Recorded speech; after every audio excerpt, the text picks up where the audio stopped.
plan, right? Right, Kamui? You wanted me to say the plan, Kamui? Well, it felt like you had a plan that you were about to speak into Okay, yeah, existence. okay. So the plan is that in reference to King of Chaos's question of have I seen the Boruto 2 Blue Vortex chapter 15 spoilers, because everyone's seen them, right? So no, I haven't seen them. I'm not going to see them. So King of Chaos, you and Conway can talk about it while I go to the bathroom. Okay, so I'm gonna go shower now, so bye. Okay, I didn't think he was gonna start stream with that. In fact, I was gonna say I thought it'd be funny to do it as like a mid segment, but that works, I guess. Wait, so he's not going to participate in the spoiler talks? He's him of all people. Yeah, that's what we do every time. But this is the first time where it makes sense for him to be like, Boruto chapter 15 spoilers make no sense because they actually don't. Like this is his actual moment to do his thing, and he's not. Nah, y'all are tweaking. That's actually the funniest thing ever. I actually was Yes! talking to someone on my Discord who thought it made no sense. I'll be the one to stand on Boruto's side for this discussion to argue What? it might make sense, at least. Okay, what I'm for the saying fun is, of this.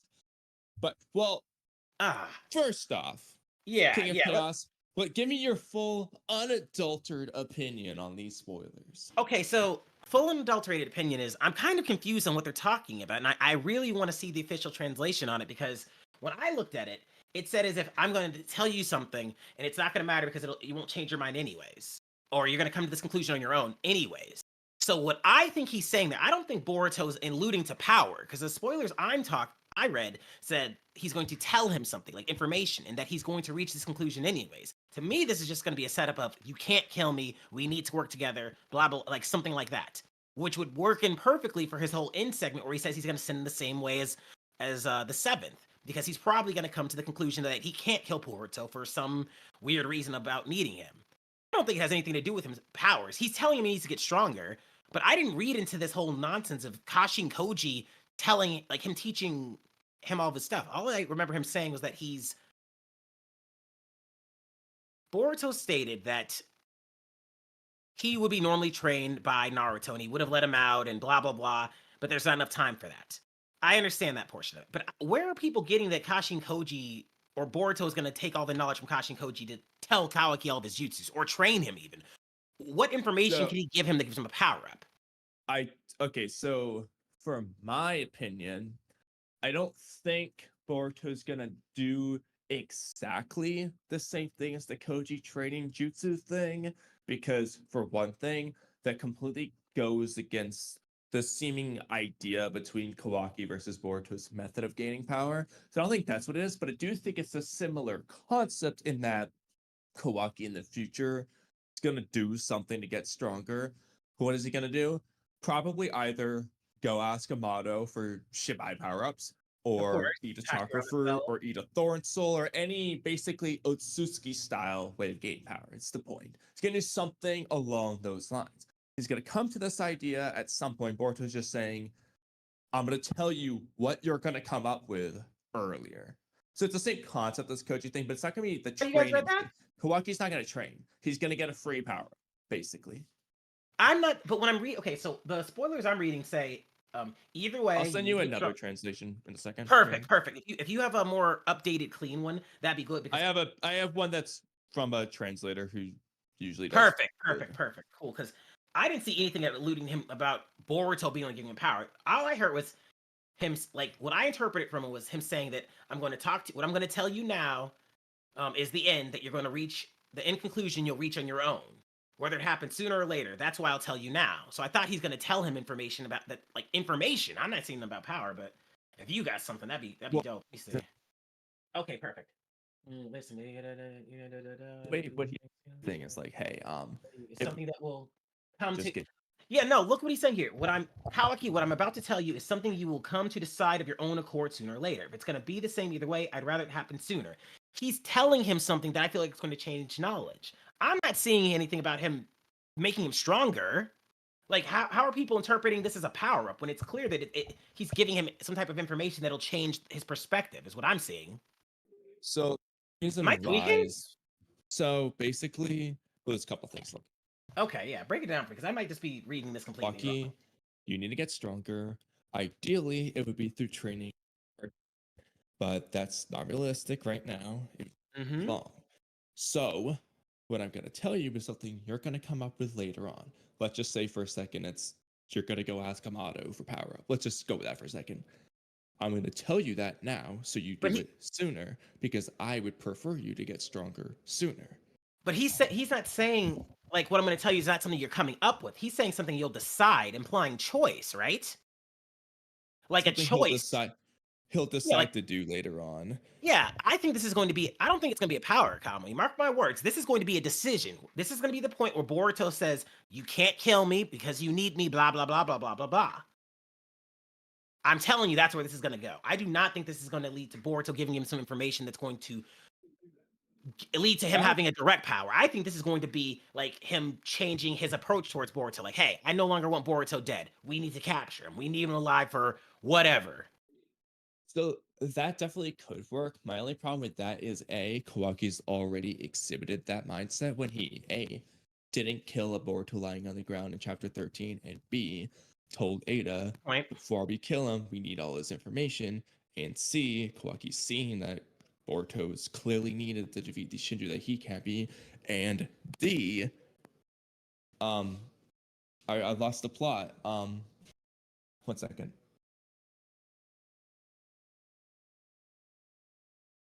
I feel like Kawaki should just already be on that conclusion there. And also, I don't see how that even relates to the strength thing. Because he's connecting the points, I feel like. When I'm looking at this, I just don't see. Hello, everybody. We got some Dragon Ball Sparking Zero as secondary to our Boiler 2 Blue Vortex spoilers. You see it in the description, so if you don't want spoilers, this isn't the spot for you. Thanks for all tuning in. Link in the description to the Walky Talky podcast, the best podcast on YouTube, with the OGs of the communities, both Kamui and Oodie. Sorry, I had to give a quick shout out to that. I'm telling you, man, I am not seeing this as a power thing. I really am not. Like, there's no way I'm looking at this. And all the other translations allude to this is going to be a pivotal moment for his care. I really do think this is going to be just based on that. 100%. Well, hypothetically, though, what if, now I'm just throwing this out there. What if, okay, so this operates under one assumption. A, eating a thorn soul would give you a power-up. Oh, okay. Under that hypothetical, what if Kawaki's decision is to, instead of freeing Moegi, he's going to take the power? Let's say they beat Matsuri. Okay, or any of them. Yeah. And so Boruto's saying, you're going to do this eventually. I'd rather you just get stronger sooner. So you see, that could work for both. That would work. Where I was leaning towards. The alternative was just Amado, where he's gonna like ask Amado for help. But I like the idea that Kawaki's gonna do that eventually anyway. What is their relationship though? Like Amado and Kawaki. Like we really haven't seen them talk. Well, they haven't spoken at all from what I've seen. No, it's Vortex. weird. And they don't. I mean, they're not friends, right? Like Kawaki doesn't like the guy. He almost packed him the first time he saw him. I mean, I don't think anything has changed between him not liking him. He's still the guy that experimented on him, right? Like, I could see him like going to Amado for help. That's not a problem. I just don't know why they haven't really had any type of interactions at this point. So what I think it is. So I mean, this is just in of itself, but Amado was have Kawaki do the plan where he implants karma into the clone body he prepares, and seemingly he hasn't done that. Yeah, and it doesn't seem like he's against it, though. It's because Kawaki wasn't against it. He was like, I'll do it as long as it doesn't create an Sasuke. Amado just pretended it wouldn't, and then nothing's happened, which makes me think the reason why is because Amado's trying not to out himself for knowing about the omnipotence role reversal. That's what I think. That would make sense. Whether he just figured it out or is immune, I don't think he's wants to tell Kawaki because he's worried about Kawaki. Like, he doesn't want to out himself, basically, is what I think. So he just hasn't brought it up, and I think he's waiting for the whole village to know before he does it, so he doesn't stand out. I don't know. I think that. I mean, I just feel like there's got to be. Wait, what if Shikamaru has him under like they can't engage with each other type thing because he knows that is also possible. Like, I could Delta hasn't killed him either. Yeah, because Delta and Damon haven't put him in a pack, and they don't like the guy either, right? Well, they're not going to do that for Eida. Anyway. True. Go to school. Okay. I won't go to school. Sorry, y'all. But I definitely could see Shikamaru's like making a rule that like Yo, Amado's no. not allowed to see. But at the same time, though, But he does maintenance. Oh, yeah, maintenance. What about that? Maintenance on his body. I was also gonna say like Shikamaru was into the Amado, just like Naruto. They're fine. Kawaki says it's okay. So I mean, yeah. So I don't know there. I think Amado just is choosing not to say anything because when he talks to Samurai and everything, that was like the first time he brought it up. So he obviously hadn't spoken, and he's always being watched, mind you. Because otherwise, like if you ask Sai and them show that exactly. I would have already known about Amado's theory. So true. And he didn't mention omnipotence, so it's not like that really matters, right? He didn't mention omnipotence. But we know that he hasn't mentioned Kawaki being his cyborg with his special karma until Samurai, because like everyone knows it was the first time he brought it up. So we know for a fact he hasn't asked. Hey, Retro Gaming, thanks for watching. Boruto. I don't think that crossplay is going to be coming. They don't like to add things in retroactively. Game developers aren't cheap. This is just meant to be a little funsy one. Plus, everyone's going to buy it on multiple consoles anyways. Sorry, I hope that's not a problem. I'll be tuning that one in there, Kamui. No, you're fine. Got people who are in here for the stream as well. The Boruto spoilers, as well as I got Sparking Zero playing in the background. Well, let me think. If I'm looking, because I'm really trying to read this a different way because Naruto explained in a video as well, talking about this leading to power. I like your interpretation of it. I just really hope that I'm hoping that it's more along the lines of Kawaki reaches the point where he's like, "Hey, I'm not gonna kill Boruto at all." You know, I'm just like that. That's what I'm hoping that leads to. I'm hoping that like this conversation is gonna be a, "Hey, you're going to come to this conclusion on your own, but you don't need to kill me," or blah, blah, blah, blah, blah, or only you can save me, or something corny like that.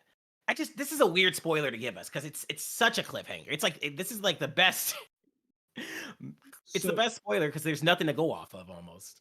With that one, I'm going to make a point about that after, but with that, the only thing is it's like, when Kawaki in the flash forward scene, it's being like, you know, like, this is the only way. Boruto's acting like, is this really the only way? Yeah. If Boruto's the one telling him, like, you're gonna do this, you wouldn't be so surprised. I feel like it's a little bit weird there. I think that maybe it's more like he didn't know he was going to do all the extra stuff. Maybe, nah, because the real tension of the story is the fact that Kawaki wants to get rid of Otsutsuki, which is Boruto. He wants to kill him. Maybe you're right. Eliminating that tension outright is not going to work, but they got to resolve their beef at some point. There's no way. Sasha and Koji has to have seen a future where they resolve things, right? Well, to be honest, right? I think it's possible. What I think is likely anyway. I imagine there's a future where they do it, but it's probably very unlikely, or maybe they're going to go the route of there's no future and they're just going to pull it off anyway, like against the abilities odds, basically. They might do that, but I think the point of the flash forward scene is it wasn't literally the only outcome, but it was the only outcome because Kawaki in his heart always wants to do what he's going to do, kind of thing. It's kind of like Eren Attack on Titan. That's the way I'm looking at that. But okay. Well, do you think that? Ooh, okay. I accidentally started. Do you think that Kawaki's? Hold up. Oh, no, I lost my train of thought with that one. Okay. Do you think the fact that Kawaki, because he's mentioned how Kawaki likes to do his own thing, do you think the information Boruto is going to give him now is going to be what sets them on that path, or do you think it's going to be something else altogether? Like it was an unavoidable route anyway. Part of it depends on the specifics of this whole Age of Shinobi's Over thing. I don't know if it necessarily because I think he's I don't think it's gonna. I mean, if it's because of Boruto, that just makes him look really stupid. Because it seems. I mean, it's kind of just like, why would you say that? Because Koji would just tell him, like, hey, if you tell him this is gonna happen or something. So that would just seem dumb for him to do. I'm just wondering, like, what is it that Kawaki has done in the future that's led up to? Because I'm calling it right now. deep in my gut, I feel it. I feel in my gut that this is going to be the catalyst for whatever answer Kawaki comes up to the age of Shinobi. I think it can be related, but basically he's gonna do this anyway, though. It's just gonna happen sooner. I don't know. I really would like Ood's perspective on this because maybe I'm just off a bit. But the more I think about it, I think we've got. Okay, what point of the chapter do you think that this panel's coming from? Do you think it's towards the beginning, middle, end? Do you think it was like Boruto was just sitting up there? He knew Kawaki would be the one who could sense him, and Kawaki came to him in the same way that Boruto went to his house when Kawaki shot up his Otsutsuki stuff. I'll give Just it like- a mix of answers. So, as far as will be like when I think, when I want. When I think it's gonna be towards the middle-ish of the chapter, regardless. What I want though is for you might not like this, but just hear me out. Okay. What I want is for Boruto to have this page, and then they cut away, and we don't hear what Kawaki's decision is until the moment when Kawaki actually makes the decision. Let's just say it's 10 chapters later. And then we get the flashback of the conversation at the same time as the decision. Kind of like when Itachi melts his last words to Sasuke, we don't see the words. Oh until yeah. after. Okay. And kind of like when Kawaki gets his karma seal back and you get the flashback to Amado saying, like, oh, I can give you power, all that. Kind of like a mix of those. That's what I want. Because if we already know the decision, it's just going to reduce the moment's impact when it happens because we already knew it's coming. Do you think? I And don't know because with the whole otherwise, Boruto we'll be Sasuke, left wondering, what is this decision? What is this decision? And then it happens, and you're like, that's the decision. I feel like that would be cooler. but the That's what I Boruto want. story in general, you have the whole the very first chapter or episode for you anime only watchers out there, all 5 of you. But the premise But is that's a time little bit travel, right? different.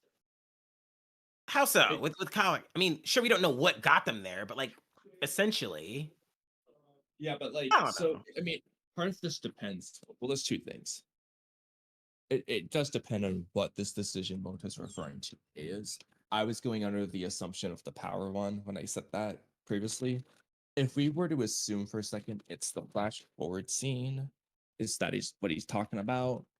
So he's gonna end the age of Shinobi. First of all, why would Boruto want to do that sooner? But ignoring that, I guess that's interesting, but it's also kind of just like pointless because we as the audience already knew that was coming.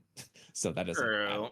The only thing it does is Kawaki knows it's coming and Boruto does, which is kind of interesting, but I feel like it'd be better just to do something else. And if it's something else, it's kind of just like, okay, so we already know what it is. So I'd rather them just not tell us what it is, personally. Do you think Boruto knows that they're going to end up like that? There's a possible future for them to end up on their fighting. Do you think Kashi and Koji's giving them the full breakdown? Because something else I've been wondering think is he tells how much them- the future. Like after this, obviously we didn't get the whole conversation in chapter 13. I Yeah. think he told him, but Boruto's still gonna insist on trying.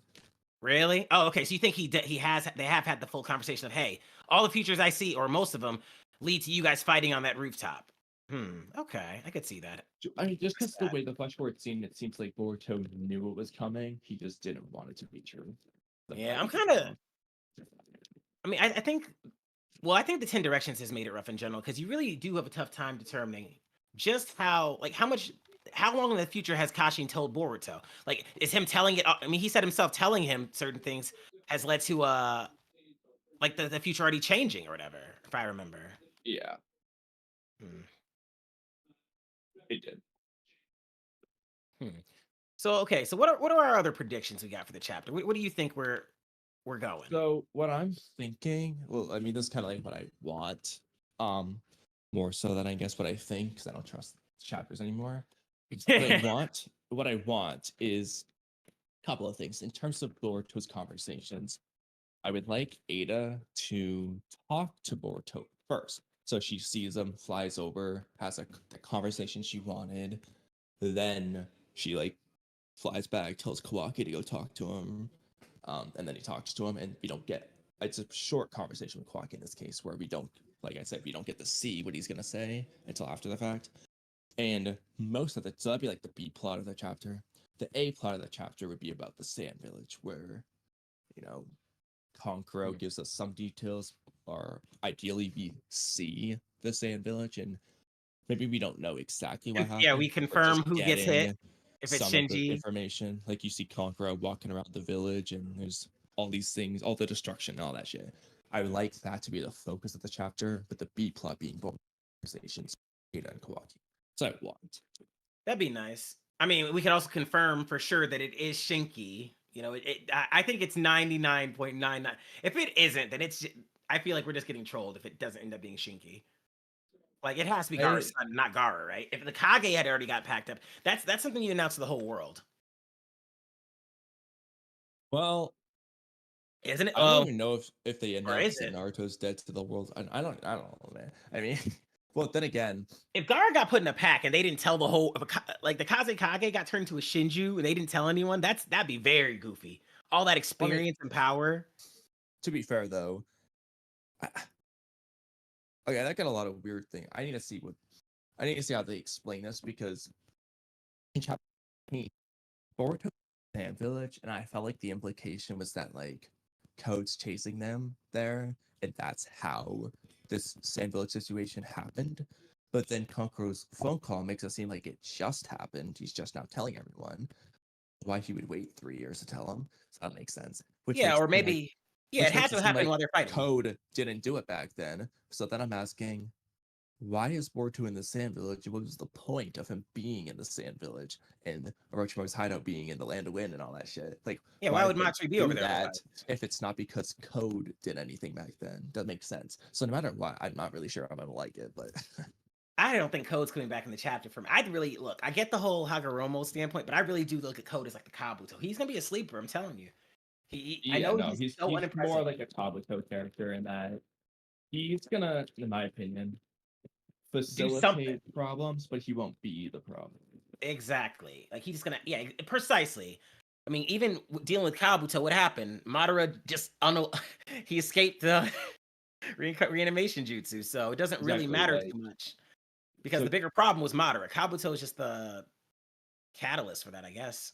And even using Madara as another, exactly, he's a catalyst. So another example is actually Madara himself. He's not the problem. Kaguya is. Madara is just a catalyst that leads to Kaguya at the end of the day. True. So, okay, yeah. I think it's going to be like that type of thing. And he's already done it. I just kind of expect him to do it again.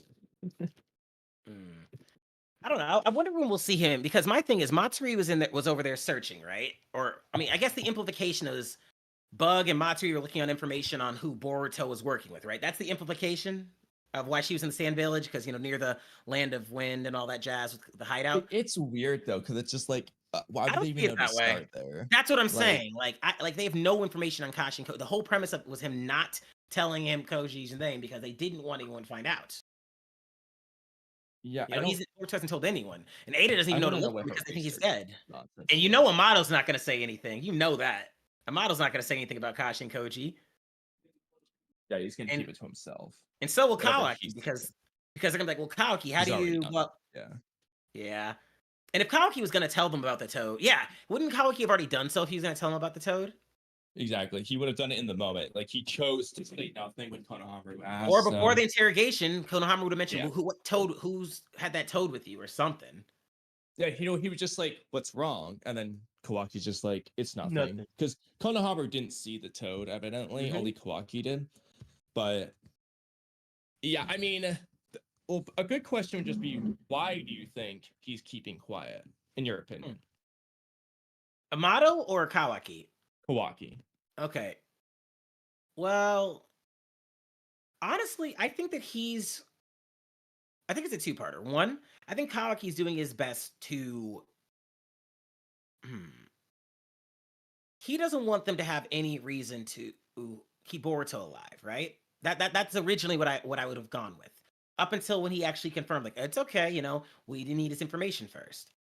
But now I'm thinking it might just be that he doesn't want to bring too much attention to himself. Right now, Kawaki is still up. I mean, I know Boruto's been kicking ass, he's escaped and all that jazz, but Kawaki still has the village's back, he still has their support, he still has the effects of omnipotence. If there was a reason at all, it would just have to be that, to me, he doesn't want to call attention to himself, or he thinks he can handle it. Or he's going to speak to Amado about it in private. Or, oh, wait, no, even better. He could ask Eida to look into something like that. Because, keeping the information to yourself allows him to, if he suspects somebody to be working with Boruto, whether it's in the sensor unit or whatever, now he doesn't have to worry about them getting the drop on who Boruto's working with, or Boruto getting the drop on the information he knows, because it's like, hey, I'm not sharing this with Konohamaru, I'm not sharing this with Lord Eighth. All I'm gonna do is keep the information myself, ask Eida about it, because he doesn't really need their help, even if they found out. I mean, so this is okay. This is the thing that's done with the interrogation in general. Kawaki's acting like they need Boruto's intel. No, you don't. Just have Eida look. Like, she's watching the interrogation. Instead of watching the interrogation, why don't you have Eida just go get the intel? Wait, no, she can't, because the whole "I'm not going to look into you." I think that covers what he did in the past, because I don't think Eida's going to give them any information what Boruto's done. There's two problems with that. One is, just because Eida's not going to tell anyone doesn't mean she doesn't look. But more importantly, she has the ability to go back in the past, so she can still just go back in the past and look now. Yeah, but that's what I'm saying. I don't feel like she's going to look into his past. I feel like that's kind of like the, look, she said she agreed to not look for him until he came to the village, right? That being said, I kind of feel like you could make the argument that encompasses looking back at him beforehand, I mean, I don't know. Because you could just find his face. Thing, though. Let's just say that is Eida's mindset.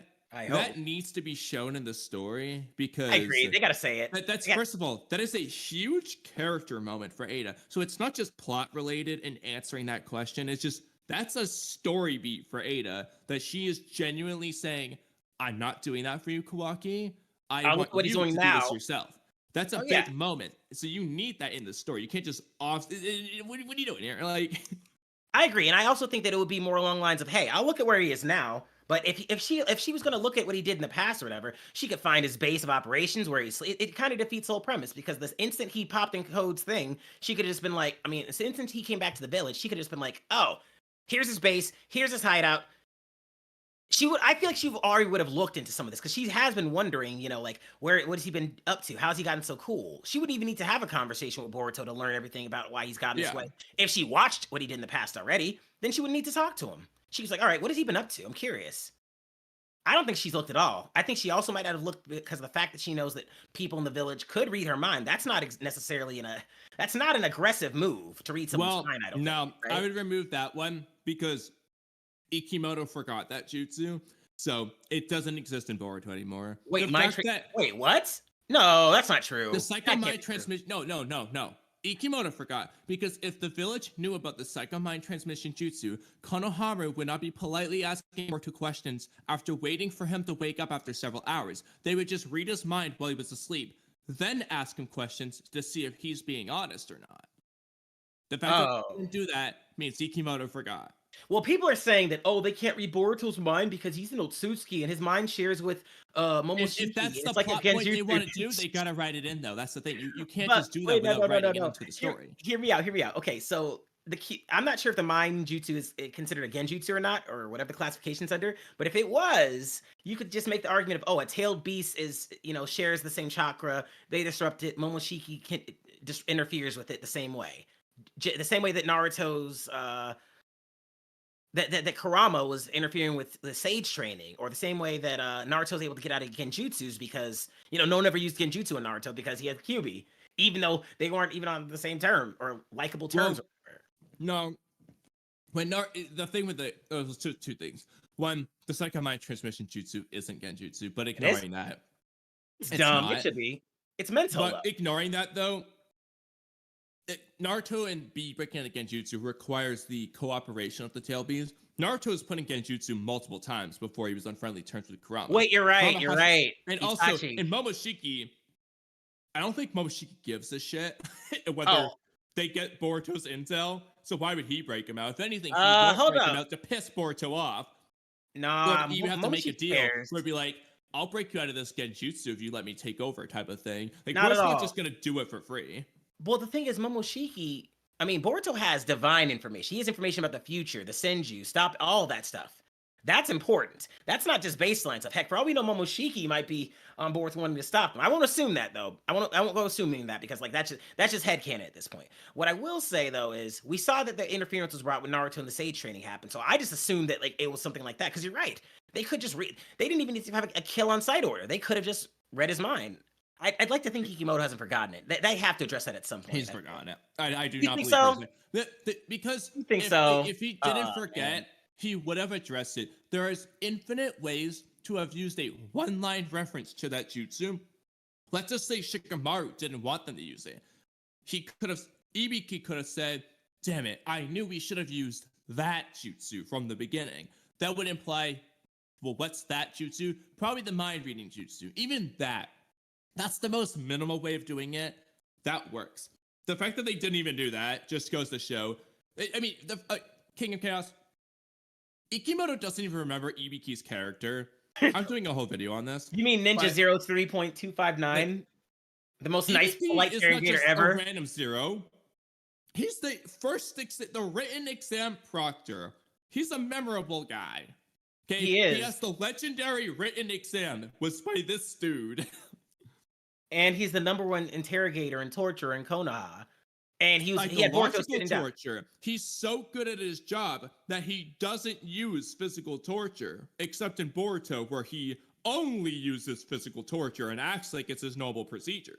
And it's crazy because, yeah, right. And Boruto was being so cooperative. You could have just, what you would, if you really wanted information, I would ask more questions about other stuff that you care about more. Like, all right, he doesn't want to answer this right now. But we have him tied up. Let's take whatever he's being cooperative about. Take that shit, right? Like, that's my logic. Like, why not? If he's going to be cooperative right now, take whatever information he'll give you first, and then get to the heavy-duty stuff. I get wanting to know why Naruto stuff probably pissed them off, but everyone's, I don't know, they're acting very dumb, very short-minded about it. It's crazy because these people are supposed to be elders, you know, the greater picture, the greater good. Boruto's a problem, but these Shinju just came here and did. I mean, they just did something. You don't even know what they did to your people. They turned them into trees. That's horrifying. Imagine being turned into a tree out of nowhere and just being like, oh, okay, Matsuri, tree. There's Buck. Sasuke Uchiha is currently a tree. One of the strongest ninja in the world. That's a problem. Sasuke in himself should be no reaction to that, by the way. None. Not a single reaction. They just moved on to the next page as if Boruto never said it. It's like Sasuke, Naruto's right. The only person who ever rivaled Naruto in power got turned into a tree. Oh, okay. All right. No questions about it. Nothing. No info. No. How did it happen? What was the setting? How do you avoid it? They didn't care about any of Boruto's information. The most caring they got was Konohamaru being like, oh my god, they're after me. That's the most you got. The rest was just like, the elders said it themselves. Well, it doesn't matter. We're just going to kill him anyway. They're thrust to go now. Like, they didn't give a shit about the information he was providing. Which is why they should have killed him. All they wanted to know is what happened in Naruto. That's all they cared about. I'm surprised Kawaki was. Look, it makes way more sense for Kawaki to say, hey, I'm going to kill those guys. Kill him. I don't give a dang about the Shinju. Or for at least someone else have stopped him. Someone else should have been the person to be like, Kawaki, no, we need his information. And Kawaki then being forced to play, you know, Naruto's son, a shinobi, would be forced to follow orders because, you know, he's a shinobi and, you know, he's not like Kawaki, who's a hothead as far as they all remember in their brains because they switch lives. I'm just saying, it made no sense to me that he was the one who was like, oh, we need him alive. And then everyone was just nothing but gentle with him. Like, they were so gentle, Boruto. He wasn't strung up. He wasn't, I mean, no offense, but when you're trying to torture someone, like, the setting for that is not a nice, polite room with a chair. You're typically strung up on your toes. He wasn't doing his famous psychological torture. Not at all. He didn't. Bro did not want information. Bro did not want info. There's no universe they let Mitsuki in there. Ibiki would never have done that in the past. He would have refused. Like, how dare you? I haven't had him for 5 minutes. You want to bring in some rookie? Let's just say Mitsuki's a Jonin. Let's just say it. Some rookie Jonin to do it, to get poisoned. He's not going to break from pain. We've even started the pain. Why is Konohamaru leading the interrogation? Why is Konohamaru in there at all? Interrogator? What? Like, why? Yeah, why is he in there? I get you want to have someone you feel like can suppress him or ask the question. He can be in there, but why is he leading it? Exactly. Have someone else Like- ask the questions. Why is Ibiki even there if that's the case? You're basically saying Konohamaru's too much of a punk to beat on Boruto. What's the difference between Konohamaru doing it and Ibiki? Oh wait, Konohamaru beating him up because he's pissed that he lost his mentor would make more sense. No, except that here's the thing.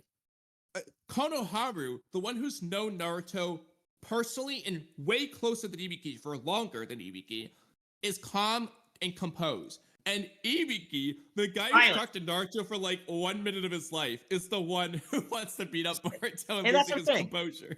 If you're only going to torture him with, like, again, if you're going to do the physical route because, we can't do the psychological, cool, whatever. But then just have Konohamaru punch him. What's the difference between who does the punching, is my opinion, right? So, and I'm doing a video. It's going to be a short video. I need to just fucking finish this. I'm like 95% done it. I just have to do one last thing. But basically, I understand narratively absolutely why Ikimoto chose Ibiki for this. And long story short, it is the right choice. The problem is not the narrative aspect. It's entirely the plot and where he just did Ibiki wrong. And there is 3 different ways to fix it. And he chose none of them. And they're all easy. I think they just brought Ibiki in for old nostalgia's sake. But he didn't act, like you said, he didn't act like Ibiki. Exactly. Ikimoto doesn't fucking know the written exam. Okay, he doesn't remember the Psycho Man transmission jutsu either. I don't trust it. Because, again, if he did remember this shit, he would have just included at least a one-line reference addressing both of these things and why they're not doing it. Oh, Sasuke are immune. Whoop-de-doo. Fine. Say it. Make that a plot point. He didn't do say it. Say our technology, like that type of jutsu, doesn't work on animals, so we have reason to believe that Boruto, since he's now a new species of creature, Otsutsuki, it won't work on him. We have no. It doesn't matter the BS reason. We tried it on Kawaki just to test it. Kawaki looks over nervously. You're right. It doesn't really matter the BS they use for it because you could just say anything for it. It would work. It's like just make up a new thing. It doesn't matter. And the other thing is the elders. Okay, so look. Oh God! Don't even start on those clowns. First of all, the elders waste the space. Just make Ibiki be better and remove them. But regardless of that, there's no reason for the elders to be in that. Saying I'm gonna kill the Shinju, blah blah blah, makes sense. Why are the elders, after witnessing the Shinju invade and completely dominate everyone except for Boruto? Boruto saved Himawari and Sarada's ass, saved Team Konohamaru's in front of Konohamaru. Only Team Konohamaru showed up. So apparently Konoha has no other teams. They have 4 ninja. They have Konohamaru's squad, one of which just dipped and never returned. So they have 3 ninja plus Team 10 and Sarada, and they failed miserably, and Boruto saved their ass, and Boruto still lost. On what grounds do the elders think they're just gonna body the Shinju without Boruto? And they were smarter than this in the war. Like, how stupid are you? Yeah, you let Orochimaru live after everything he did. And granted, I don't think well, let's see. Orochimaru killed a bunch of Kages, so actually. Yeah, he killed a bunch of Kages. So I guess that's probably that's a great comparison, actually. Orochimaru got to live. What's the difference there? Yeah, he killed the third Kage. You killed and the Kaze Kage. Like, if you can use people, Konoha's always been on a mission of, if I can use you for my benefit, I will. And I'm not against that. I agree. If they're useful, use them. We got to win. And the elders are like that because they were part of the Itachi Uchiha clan massacre plot. And they knew about, in the anime at least, they know about Mitsuki being I guess we didn't like Mitsuki being Orochimaru's son, but I don't. The elders suck, man. The worst characters ever. But they do. And honestly, I feel like because why weren't they in Amado's interrogation initially? This is completely random, but I imagine you're just gonna agree with this because I imagine every Naruto fan would agree with this. Minus one scene that I'll address after. You should just delete the elders from the Naruto universe and just put Danzo in their place in part 1. Okay. I like that. And you just have what's Danzo's mindset? He's trying to be sly. So he's approaching Jiraiya being like, so that he doesn't, I know he wants to be Hokage, but he's thinking, oh, they're going to want a Sannin. I'll be the one promoting this idea so they don't think I have malicious intentions and all that jazz. Yeah. Okay. The one scene where I think the elders are useful is in the pain arc when Tsunade grabs him by the shirt and is like, like blah, blah, she's yelling at the elders and stuff. That was a really fucking good scene, and it doesn't work with Danzo because Danzo's supposed to be the guy who backstabs Toad in the end after the fact. Yeah. Because her doing it to Danzo, I mean, she could, but then it's just kind of weird. Yeah, that's but weird. She could Danzo's older than her. Have the elders for that one scene. I don't know, man. Just that's it. I don't know. I just think that if they weren't present for Amado's interrogation, and that or Kawaki, like we didn't. How much did we didn't? Forgive me, anime. I mean, manga purists. But how much did we even see them in the anime or the manga before this? So, as far as the elders go, Boruto? Have they been in Boruto off the top of my head, I know they're there in the Mitsuki desertion arc when Naruto Tsunade shows up. They're talking about Mitsuki leaving, and I'm talking about, no offense anyone, but like I'm talking non-filler. Like, have they been in the manga before this? And I'm only asking because be in one panel or something. I'm not sure. I think they have, because I tried looking and I couldn't. In Boruto, Naruto Next Generations, like I didn't see them. I tried looking. I don't know when they would be. Like the only. That's what I'm saying. The only thing I can think of is like maybe the Mabushi arc, but I don't think they're there either. So why introduce them now? You could have had the moments where Naruto wants to bring them in, bringing Kawaki, and then being like, "Look, Naruto, we get you saved the world and everything, but you have to consider the village." Blah blah blah. Like, there's so many times you could use them. Having them come in now just feels like I don't know, like a weird, like you're trying to give us a bunch of old characters we haven't seen a lot of, but you didn't get one. You gave us the ones we didn't care about. Sure, we saw Sakura, that was cool, but Ibiki and the elders didn't. They didn't seem like they were doing their thing. Yes, the elders' job is basically always to get in the way, but having them show up there versus any other time in the story up to this point, any other time, I don't know. I just feel like it's a weird spot for them. Why are they watching the interrogation? Like, what purpose do they have to watch the interrogation? That's Konoha business. Why aren't they watching Amado's interrogation? If that's the case, yeah, exactly. So it's like, so I understand from one perspective why have the elders there, probably to illustrate the fact that, to an extent, Konoha is still operating under the old ways, which involves the elders. The fact that they're still there, they're still involved. Age of Shinobi. And then like that could lead into Kawaki wanting to end things kind of like Sasuke. I can get it from that perspective, but again, like you just said, so why weren't they there all throughout part one though? Where were they with Amado? Naruto just the one being like, no, screw you guys? If so, why on earth wouldn't Shikamaru do the same? Yeah, why would you have them be present? The fact that they're not there, and this is the problem with all the old gen. It's like they weren't. Why weren't? Because now that you brought them here, Sasuke's here. Help. Where were they all those other times? This is the problem with Sakura. It's the problem with everyone. Now everyone was out of character in every way because they weren't there previously. Sakura would have ran to Sasuke immediately. I don't give a damn. Exactly. She would have run to help Sarada. She wouldn't have kept giving the ADHD medicine to the random old lady. She would have said, "Hold on, Shizune, I'll let you handle this. I'm gonna go save my daughter." Like she did in Naruto Gaiden. I'm the strongest person in the village right now, outside of Kawaki, Damon, and Eida, I guess, because who aren't gonna help. I'm the strongest person in the village who's going to help, because I guess Rock Lee is off in a mission, just like Guy's team was off on a mission during the Pain arc. But you can't use that excuse if it's not shown. Rock Lee, I know, I'm just throwing it out there. Rock Lee was either doing push-ups during the invasion, or he decided he doesn't want to work hard and be a splendid ninja anymore. It's one or the other. I mean, it's got to be something.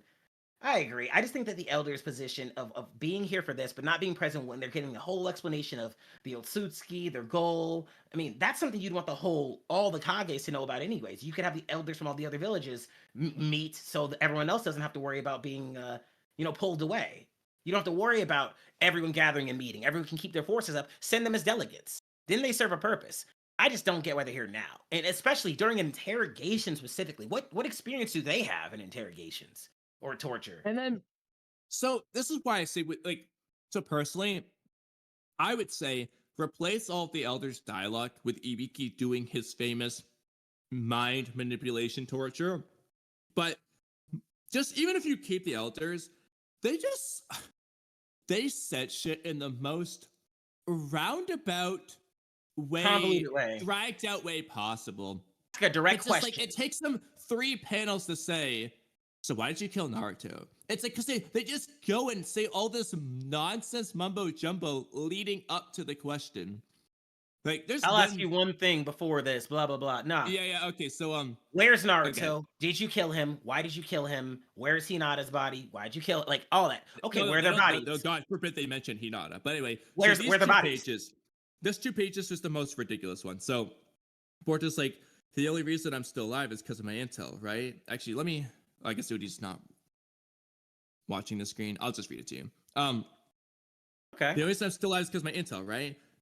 Old man, don't get cocky with us, renegade. Whatever those monsters desire, what we must do with Konoha does not change, and it will eliminate them all means. That includes you, Boruto, regardless of what you say or don't. Know that there is no chance of you leaving that room alive. Then the old lady says, so given that, speak with caution. Based on your words, we could at least offer you a painless death. Remove that panel. Don't need it. Tell us, Boruto, why ever did you lay a hand on Lord 7th, Naruto's... It's just ask. Be like, don't get cocky with us, renegade. You killed the Hokage. Know your place. And then have the old lady say, Boruto, why did you do that? You can just remove like 6 of these panels. And you do realize that in in all things of like you don't if you're trying to get someone with information, the most important thing is the information, right? You don't care about being honorable or nice to Boruto. Lie to him. Tell him like, okay, Boruto, talk to us, be cooperative, blah blah blah. And the second he gives you your info, put a kunai in his neck. Like, why are you even talking? Like, just you don't have to be. Don't be rude to him. He's being cordial. Be nice. Do whatever you need for the info. That's what you care about. This isn't a pissing contest. He's your prisoner, not your buddy. You're not over here trading blows with words. Who cares? Who cares what the hell he's saying? Be like, just get the guy to tell you the info, however it takes, right? Because that's the most pressing thing. And after that, let Kawaki decide what's going to happen to him if you really want to. I just would have kept going along my line of questioning. Ask every single thing you want to know first. That he will answer, because it seems like he's cooperative, and keep answering it. Get those questions. Write down your own answer, and then go back to those ones after you've got everything else thing. Because the way they started going at him, they were acting as if that was the last piece of information they wanted. Like that was the most important thing. That's it. And after that, he's gonna die. But that can't be the case, right? There's still so many questions to ask. His source, they glossed over that way quicker than I thought. Wow. Like, wow, does no one care that Kashi Goji's just out there? No one cares how Boruto knows this that much? You more cared about him talking smart to you? I don't know, man. I don't know. So, I don't know. I'll wait till Oodie. So, actually, real quick, we'll come back to it. I'll say this now, but I do have a hope for what they're going to do about the source thing. We'll come back to later. Let's try to, we've been on this tangent for a while. I forgot, Oodie's waiting on us, so... let's try to finish the sneak peek thing, and then we'll come back to this. Is he really not going to peep the sneak peeks? He's not going to see the sneak peeks. So this way we can get him to come back. Real quick, you said this sneak peek makes no sense. I feel like we haven't really talked about that yet. Okay, it makes no sense to me because, like, I felt like we covered it at the beginning because I was talking about the way they were wording everything. Like, everyone's alluding to this being some type of future for power. What's up? It's going good. We're talking Naruto spoilers and why the current spoilers we got recently make no sense. So, they make no sense to me. Oh, and playing Sparking Zero. Make no sense to me because, again, to me, it sounds like he's alluding to giving him life-changing information and not power. And I just feel like they gave us the most awkward panel. Like with the Kashin Koji thing, last chapter, we got him and Boruto talking about knowing about omnipotence or whatever, right? We could baseline, but with this, we don't know the content. We don't know what they've been talking about before or after. It really does. I don't know, man. It makes no sense to me because everyone's saying it's leading to power. I still don't feel that way in my heart of hearts. I really do feel like this is alluding to information. And that's why I'm saying it makes no sense because everyone's coming. If I'm wrong, and it seems like everyone collectively agrees that I'm wrong, which is cool, but it makes no sense to me that I'm wrong because their word choice is weird.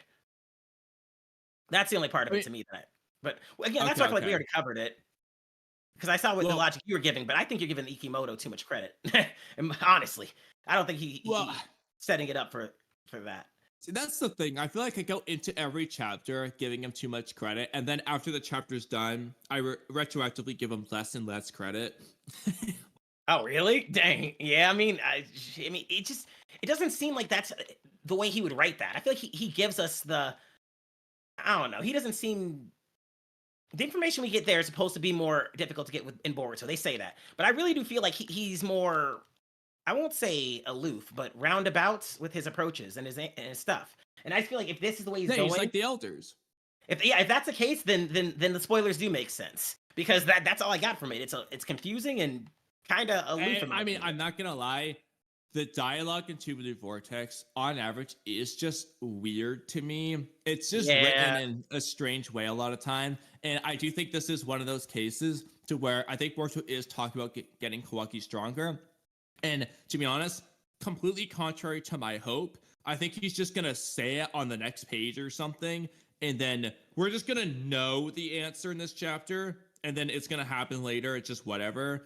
Whatever it is, what I want is not that. But I think they're just gonna tell us. They did it with Shinki. They foreshadow him in a future vision, but then they show him and say, "Oh, Shinki's a tree." In the next, now obviously it could theoretically still be Gaara, but just like my saving grace, because if it's not Gaara, it's just the worst way to use this. Because it's like showing us the flash forward scene in chapter 1. Then chapter 2, we're just in the flash forward scene. Why show us the future scene? Just do it. Like it's a waste of a panel. The shock value.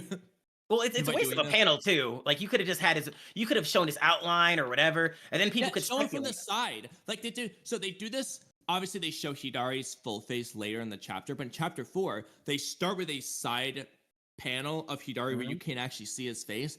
Just do that for the future vision, and it's fine. It's just weird to me that he shows his full face. The next chapter, we see him in all his glory again, the same way. And then they say Shinki's a tree. Like I said, if it's Gaara because something different happened to Gaara and whatnot, that's fine. Now it's misdirection. But if it is Shinki, that just is straight up Shinki, no ifs and or buts, no catches, that's just a horrible way to do it, in my opinion. Could you just reduce all shock value of it? I guess my question is, who turned him into a tree? Because like, are we saying that? Okay, so can the Shinju Matsuri bug or no? That's not what I mean. What I mean is like, do the Shinju possess the same ability of turning people to trees? Because it seems like they absorb people. I mean, do they control claw grimes? Do the claw grimes obey the Shinju too? Because otherwise, that doesn't really make too much sense to me. Because did Matsuri can they? We've seen them do it. I mean, we saw them leave through a claw grime. I don't know if that claw grime was just in the area already because of Code, though. I mean, it seems very clear that Code had been surveying the village for a while. I don't know. I'm just saying, like, if you look at the Hidari fight, and Hidari's trying to absorb her, right? To consume. Like, I thought the Shinji were trying to consume. You know, like the claw grimes bite, and then they turn into fruit, and then they make trees. But the Shinju. But I mean, this is about the controlling thing in the Hidari fight. Hidari pulls out a bunch of claw grime. Oh wait, you're right. In and out of them. So I do think they can control them. You're absolutely right. I'm dumb. But I'm glad you brought this up. So praying to the end of the world that this new Shinju is either Gaara or a mix of Gaara and Shinki's chakra. I'm praying for one of those two. Mix of their chakra. Okay, elaborate on that. I like that idea. Yes. So I still need to finish this video. Ideally, I don't think I'm going to do this, but ideally within 3 days before this chapter drops in case they reveal this. But so obviously we know when a claw grind bites a human, they turn into the normal tree, Hidari style, so on and so forth.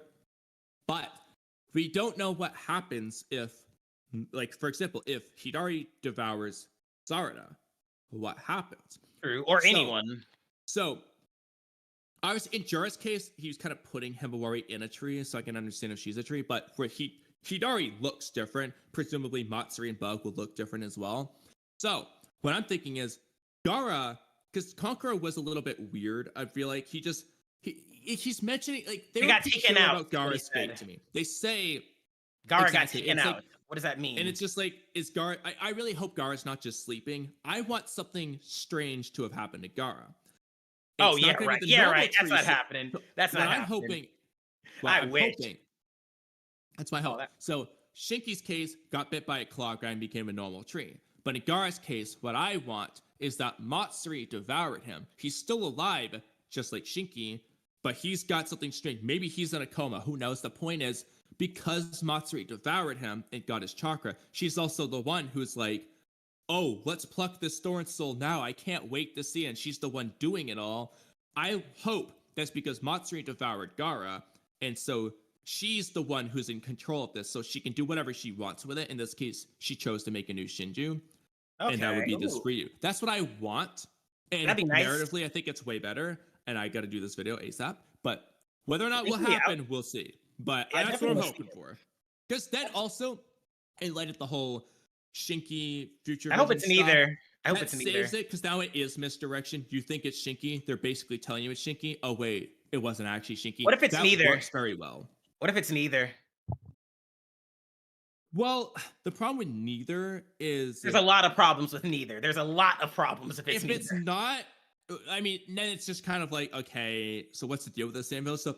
The only saving grace would be if it's someone else that's extremely interesting. Let's just say it's Orochimaru.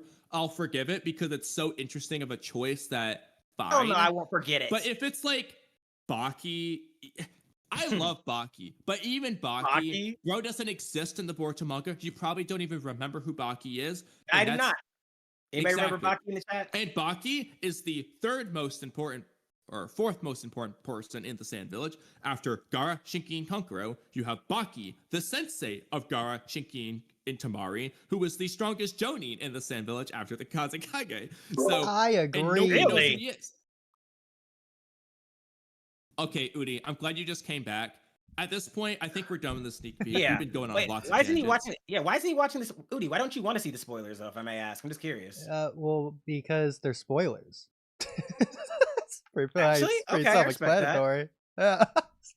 Well, why? Okay, Because I'll I be didn't realize spoiled. I thought you liked spoilers. No, Okay. I'm very Weird. humble. 'Cause I I'm thought not. Tyler I'm not He very likes to spoiled. read the spoiler entire chapter. Yes. If it's the entire chapter. Because Okay, I it get you. is No the entire chapter. It's not advertising. even spoilers at that point. Okay, yeah, I feel you. All Yeah. right, perfect.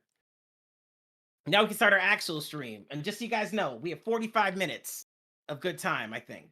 Unless we're not ending it early, in which case I'll just need a couple minutes to stir something. Okay. Speaking of, I'm Well, gonna go do that now. in that case, That works. How do we're we- inevitably going to go over what I want, but yeah. So how are we gonna break the news to him?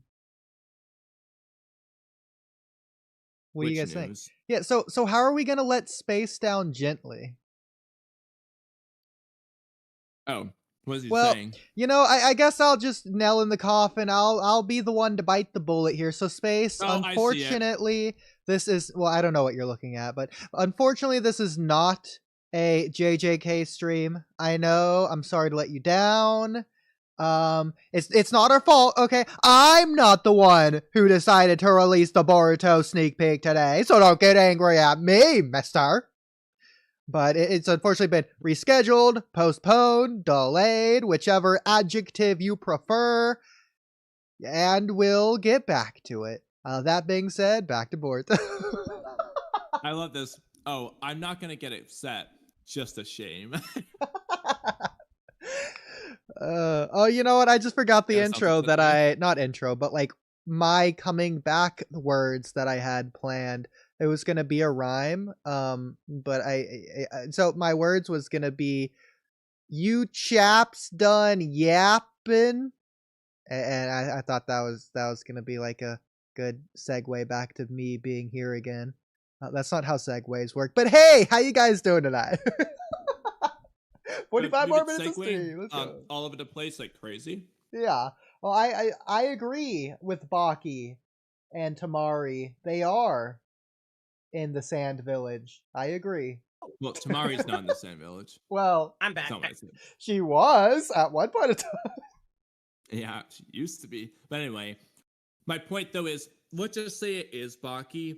Outside of the like 5 fans like me who would be hyped for a Baki Shinju, most people would say, who is that? We don't care. Baki. So let's pick True. someone who's not Baki. Random Sand Village number 4. Nobody will care about this arc anymore. If it's not Gaara or Shinki. Yeah. You think so? I'm telling you, bro. They Yeah. won't.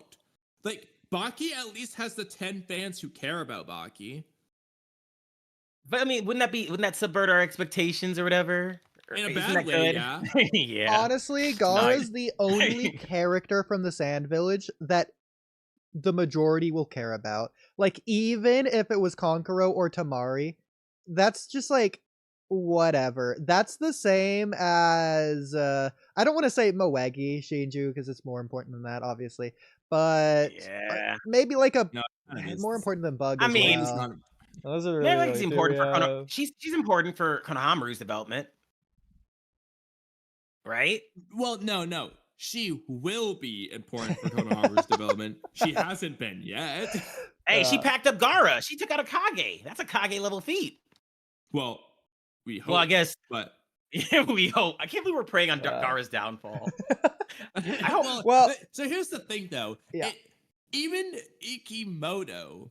Oh, I love this real quick. Mooney 2K. Ikimoto does not know who Baki is. Absolutely right, Mooney.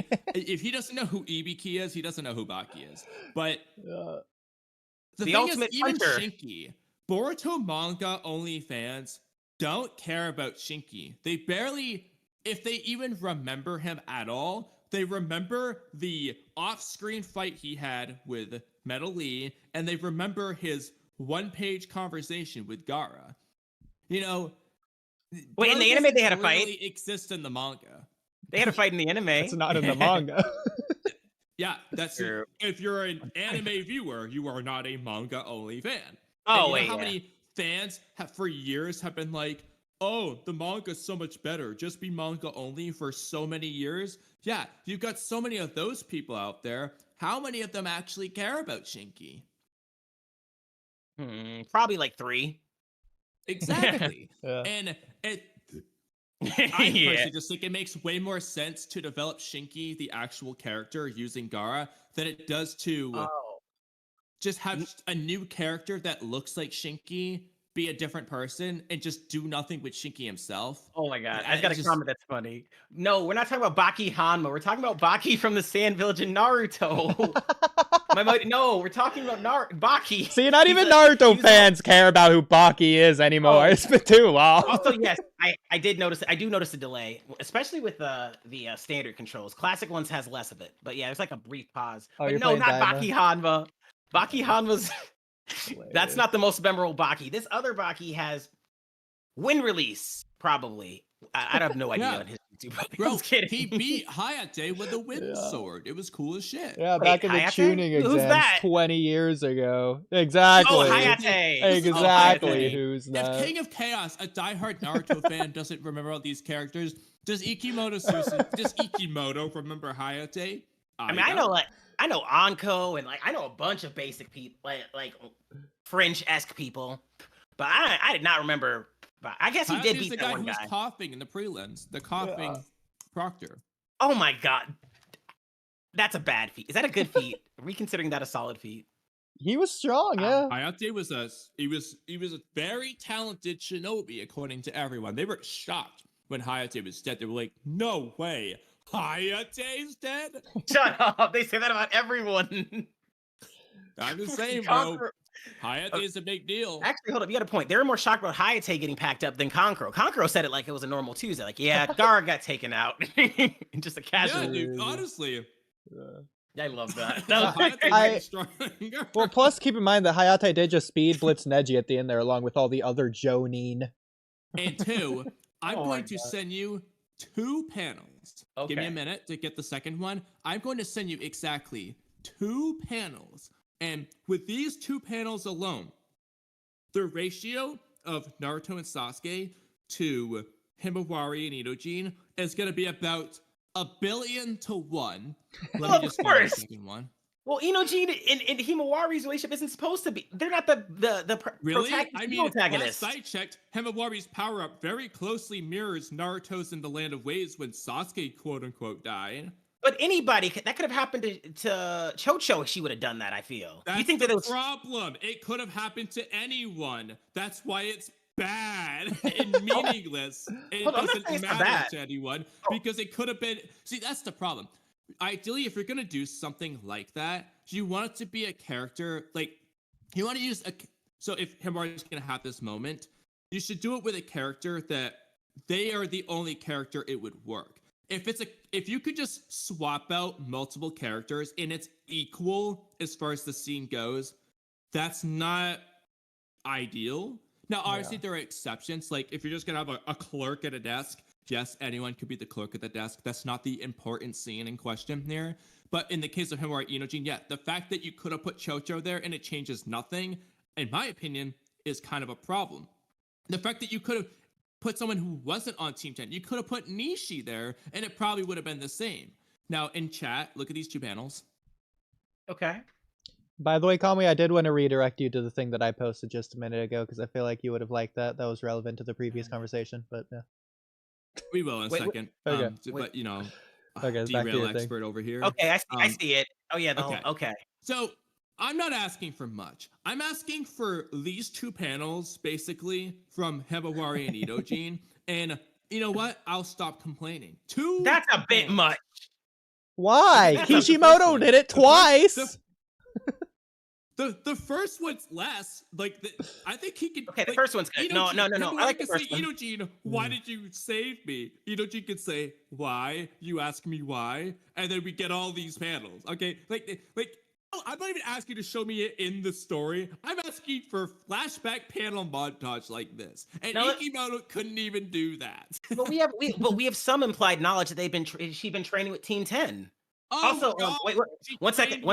That's not special. Naruto's bond with Sasuke here is way more than just I did the bell test with Team 7. It's all these specific important moments about their like bond, especially the second panel here. Obviously, there's a million of them. These are all milestone things that they went through together, not just, oh, you helped me work on my gentle fist tie. She didn't even work on gentle fist. Hold up.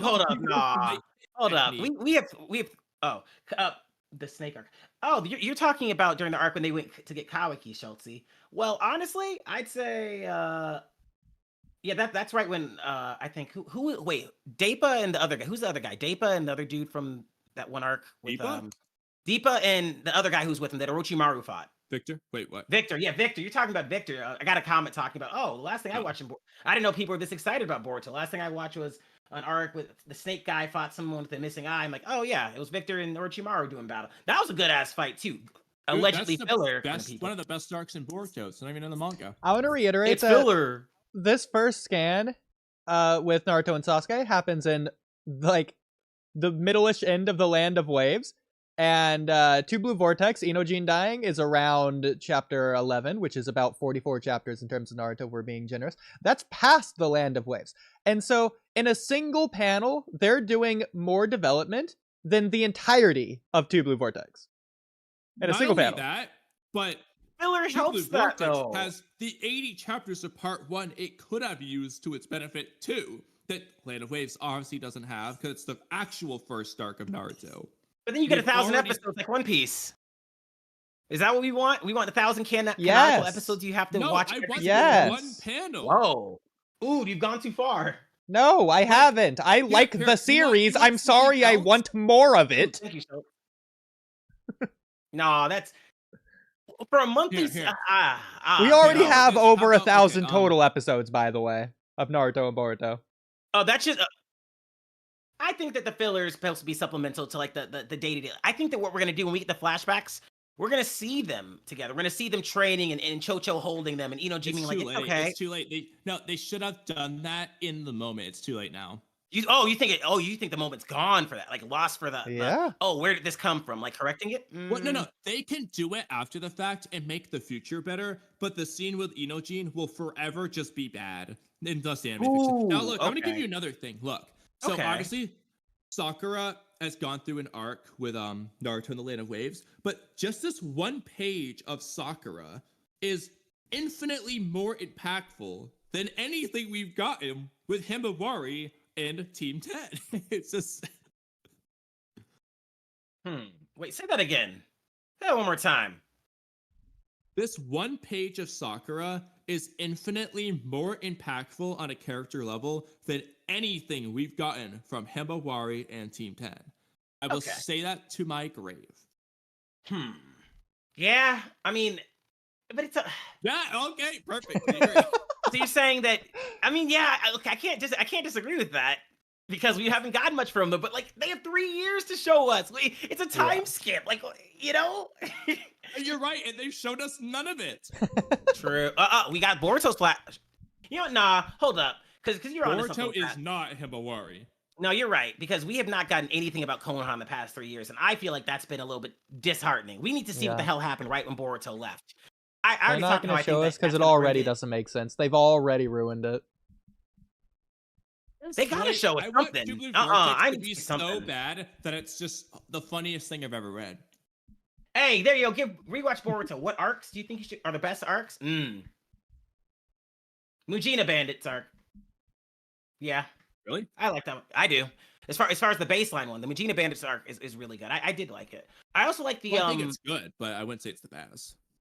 Well, I don't want to. If I have them skip to the end with you know who with Ishiki and all that jazz, like that's gonna be a big jump. I think that picking up the Mujina Bandits arc will be pretty appropriate, though, right? I mean, if you're watching the Boruto anime, I think you could go movie, tuning exams again, because I think the tuning exams are worth watching through the anime, because I do like the little supplements we got about Rock Lee's team and a couple things like that. I appreciated the Land of Waves arc. I know it's filler, whatever. I liked it. I really did. But I think if you just go straight to the Mujina Bandits arc right after the tuning exams, you get straight into the Kawaki arc after that. You don't have to worry about. Well, that's just following the manga. So I like. Yeah, I'm trying to make it as easy because people don't always like filler. Like the person who's the commenter, Schulze saying like, what do you think I should watch? I really didn't like all the filler. Yeah, just follow as much of it as you think of the manga. If you search Boruto online and just look for the filler episodes, because they had it for Naruto too. You can just skip those ones if you guys don't like it. You're missing out on the filler though. I won't lie to you. Some of the filler is really good. I think it has some great animations. The Chocho and Sarada fight, that was beautiful. I don't care what anybody says. Which I don't know why that wasn't in the manga. I can see the Mujina Bandits being the best arc in Boruto because I feel like it's arguably the most tight-knit arc in the entire series. I feel like the pacing of the other arcs is a little bit over the place. Easy and to like absorb, it's more bigger stories. Yeah, exactly. It's like a small little story, not slice of life, but like you're living with the characters in the small world. And just focusing on Tento's development, I can kind of see it. Kamui, it kind of reminds me of the reason that I showed you that singular episode of My Hero Academia. Tento's story is almost kind of like Kota's story there with muscular fight. It's almost like an arc around the muscular fight in this case. But especially coming out of the first arc of Boruto, technically, yeah, that's larger than life. It's like objectively better, more satisfying, blah, blah, blah. But like, this is Boruto taking everything he learned to teach this other kid who was just like him. And I feel like that's just good as is writing wise. Yeah, it gives you enough of the slow stuff too. It gives you enough of the slow stuff while also picking up to like a pretty monumental fight. Plus, Boruto revisits that guy later on for training against. It also might be the most on theme. Like, it's focused, it knows exactly what it wants to do, and it sets it out, and it does directly exactly that.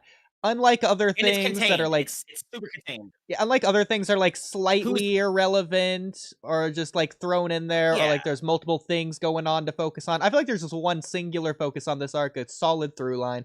I feel like it's overall pretty good in that regard. I'm not going to say it's the best writing wise. I'm not going to say it's most satisfying arc, but I feel like if you like mix the two combined, I can see how someone can say it's the best arc. Yeah, because the Vessel arc, the thing about that one is there's a lot going on there. The first thing, I mean, because let's be honest here, for a lot of people, the most interesting part about that was Kashi and Koji. Yeah, it's all over the place as well. I agree.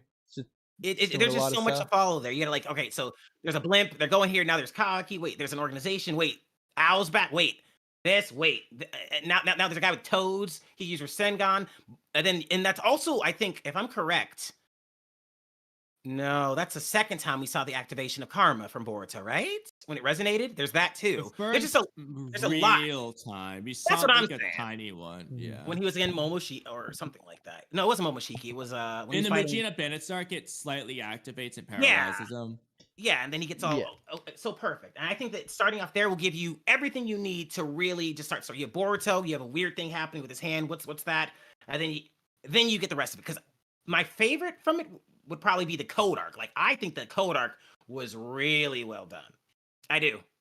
I know a lot of people aren't going to like that. I know it's an unpopular answer. I know it is. But I do. I like the way they fight. I like Boruto scrapping with them. I like Kawaki and them going out there. I appreciated how depressed and dismayed Naruto was. And Shikamaru's pragmaticness. Because that's when it seems authentic. Shikamaru would say that. He'd say, hey, do not waste his sacrifice. We got to take Code out. It's kind of like when he was about the whole, let's kill Kawaki thing with the whole trade over. I thought that was a little bit strange for Shikamaru, especially when he found out that Amado had a code. I thought that the Code arc, you got to see the most practical version of people, what they would really do. Naruto would freak out if his son got popped. You would see Shikamaru hitting him with the whole, hey, we got to do what's best for everyone type approach. You know, we can't waste his sacrifice. That's just how I feel about it. That's why I think that one's good. Obviously, Ishiki and everything is cool, and you get the fight there. I don't know. Even the home visitor arc with Kawaki was cool, but I definitely think the Code arc for me.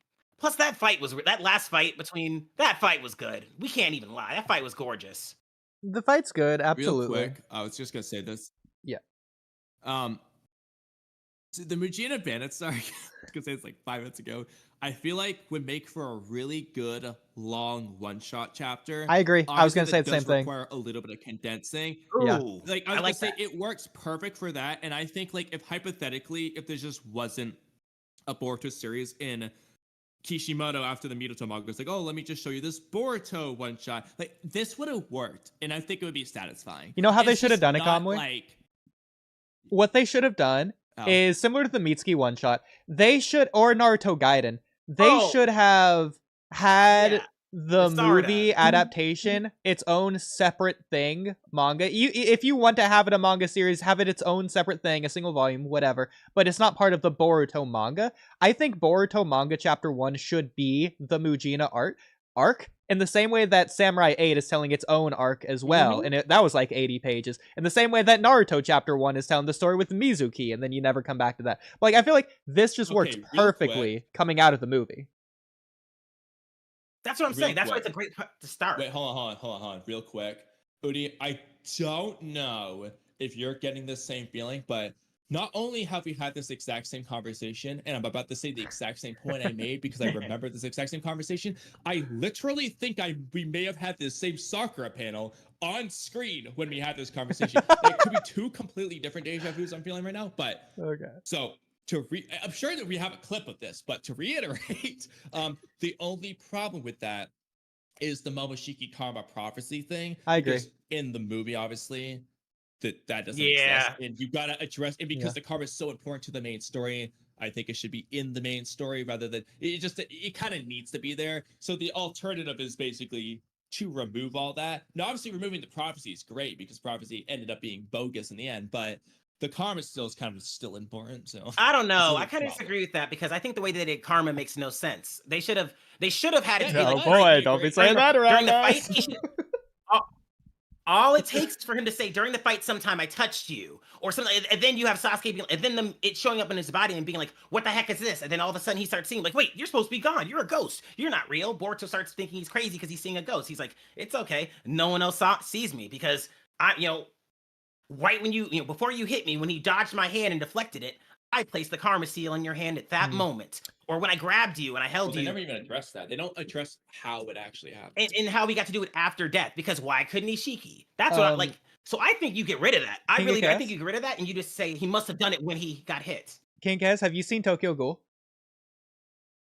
I have seen one clip from it and I'll never watch that. Okay, never mind. Never mind. Okay, then no one's gonna understand this. I wish Miso was here. So Tokyo Ghoul Re, I feel like Boruto could have done exactly what Tokyo Ghoul Re does, to where they leave it intentionally a mystery in the manga, even though we already have the movie and other supplemental material. The point is that they come back to it through flashbacks when it's relevant. So for example, when Mujina is calling out the karma on his hand, maybe that's when we get some flashbacks to this arc, or maybe later on in the Ishiki arc when they meet Kawaki for the first time, etc., etc. The point is that they show the relevant flashbacks when it's necessary, and they just build the suspense thriller through the mystery of wondering what's going on, why it's happening, etc., etc., and they give it to you when we need it. Exactly what Tokyo Ghoul does, and they do it right. They do it good. Just do it like that. Yeah, but my only thing is, so hypothetically, if you leave this ambiguous mystery of what's on Boruto's hand, it's kind of a weird way to end the movie. Don't make it. No, I disagree. No, it's perfect, bro. It's perfect. No, it's perfect because then what you do in the Mujina Bandit arc, you could start off with like, let's say Boruto goes to the bathroom middle of the night, he sees a ghost. He's like, "What the heck?" And he gets confused. And at the end of the Mujina Bandit arc, finally he's like, "Wait a minute, karma," and then he's like, "Wait, karma, you know what this thing is?" And the whole time it could have been like Boruto not understanding what it is, no one having information, and then it makes keeping that guy alive make even more sense because then he'd be interrogated for information on it. Like the way they did karma does not work. I just don't like the idea of Boruto having karma in the movie and it just not being. We don't know I what feel it is in the just like movie. you Is the set up point? this. That's Also, what I'm saying, it and it fits leads in people the to want to movie. watch the manga. There is Actually, Tokyo Ghoul. Oh, I have not watched doesn't Tokyo have Ghoul. it. Schultz has. From what I was told Yeah. in the manga, it was like 10 times better since they didn't jump around and actually had a flowing story. The manga's okay, so the manga's better. In the manga, it was like okay, because there's a consistent story there. Well, hey, you got You practically don't need to change a movie. Karma, though, is the thing.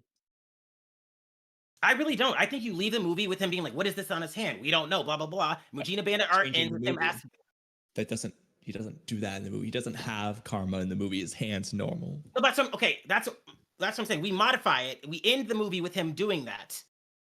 Like with him just like backing him up. I like the movie.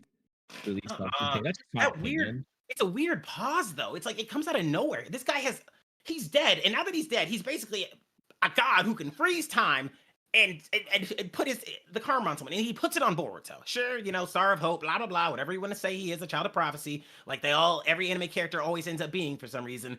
But come on, Sasuke, Naruto, you chose him of all people, and you just did. Even no, it just doesn't make sense. If he had the ability to do that there, and he could just put it on anyone. It just doesn't make sense. The only thing for me that makes sense is he put it on him while they were fighting directly. I don't know. I think it would work. We are having two separate conversations right now. But because Kodachi. Assuming my same wavelength theory is correct, that would explain why he chose Boruto. But that's besides the point. I'm more so just saying in the movie, I don't like karma just being this unaddressed thing that requires you to see this other series to understand. What if you make the movie canon? Its own story that's it is canon. And yeah. Okay. Oh, good point. Some movies can be. Yeah. The movie is like it is. Yeah, it is canon. It is canon. You're right. I forgot. What am I saying? Well, they redid it, didn't they?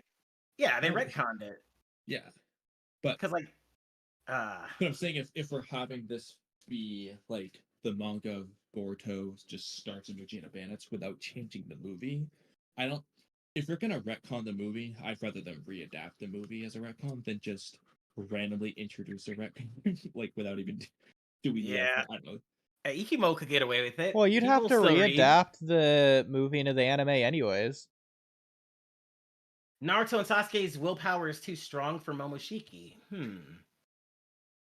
Maybe it's because Boruto is a kid. I guess that well, could no, make sense. the real reason is because Kodachi had different plans. Because you know what it is? It's because frickin' Momoshiki looked at Boruto's prophecy, his future fate, Byakugan. Oh, you have the blood of that woman. It's clearly he was, like, sinister-wise, gonna do it onto Boruto despite him not being as powerful as Naruto or Sasuke, as Kara implies that they think he should have, because they don't see whatever Momoshiki saw. And so whatever Boruto's original fate destiny plan was gonna be with Momoshiki was just changed, and we'll just never know. It's annoying. It's annoying. They ruined the ending of Boruto Part 1. Unless we get him on the podcast.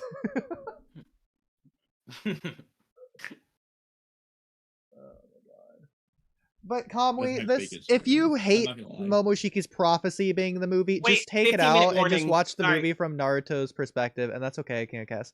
And in this case, the only thing you're doing is just having a black dot on Boruto's arm, and you're not even commenting on it. Is that fine for you? Yeah, I think that's weird. No. Why? Weird. I don't know. I really do feel like that could tie it better. I just feel like it's not. It's just such a huge loose end. I don't know. It's not a loose end. It's not a horror and it's not movie. huge at all. It's not a horror movie where you defeat the ghost and then you see the ghost is actually still alive at the end and gonna kill everyone. It's not a horror movie. I don't like that for this genre. You really wanted to be some self-contained thing that absolutely addresses and wraps absolutely everything up for some reason. Yes. Then in this case, just have him keep the bandage on his arm, or don't see his palm. Or have it be a retcon. I don't care. Wait, hold up. Are you saying that, like, Oodie, are you saying that, like, in the original movie, because his hand was covered, they're implying that it was on there the whole time? Because they didn't pause time and freeze with the whole, karma thing in the movie, did they? Exactly. That's what I'm saying. So I don't think No, what he's saying is for the rewrite, just do that. And that's the one I'm most fine with. It's still a retcon, I but like it's that. the most I like that. satisfying retcon because the movie feels self-contained. Then they introduce this as like, oh, this was underneath the bandage. That's the way I would approach it in this case. I mean, Kamui, do you not like after then you do credit the- scenes at least? Because that's just hyping you up for the sequel movie. I do like after. I do hate at end credit scenes. The MCU's like ruined it for me because there's 7 of them now. Yeah. Well, the I NCU like them, but usually normalized it. the after credit scene. Well, I mean, you could just do an after. Okay, how about this? This is gonna sound so stupid. You could do this as an after credit scene. No, I don't mean to do God. this as an after now credit you're gonna scenes. piss I mean everyone off. conceptually. I like that. I feel like that's weird out of I like order, that. You're but gonna that piss you people could off. do it. No, You could. I would. That's a little weird. No, low key, I would rather the movie ends and then in the after credit scene, Boruto takes off the thing and sees the karma. It's and like, that's what? the ending. That actually makes me feel so much better. You know what? No, I actually prefer I'm that. okay with Actually, that. now that you say it like I'm okay that. with that. Yeah. No, when Boruto's Yeah, taken off. I Yeah. like that too because. And then Magina Absolutely. Bandits just at the end of that he's like the karma. He's like, oh, you know what this? Bam, perfect. Oh yeah, that's a perfect point to start the Magina Bandits arc and pretend that ending we just gave you guys has an end credit scene of that.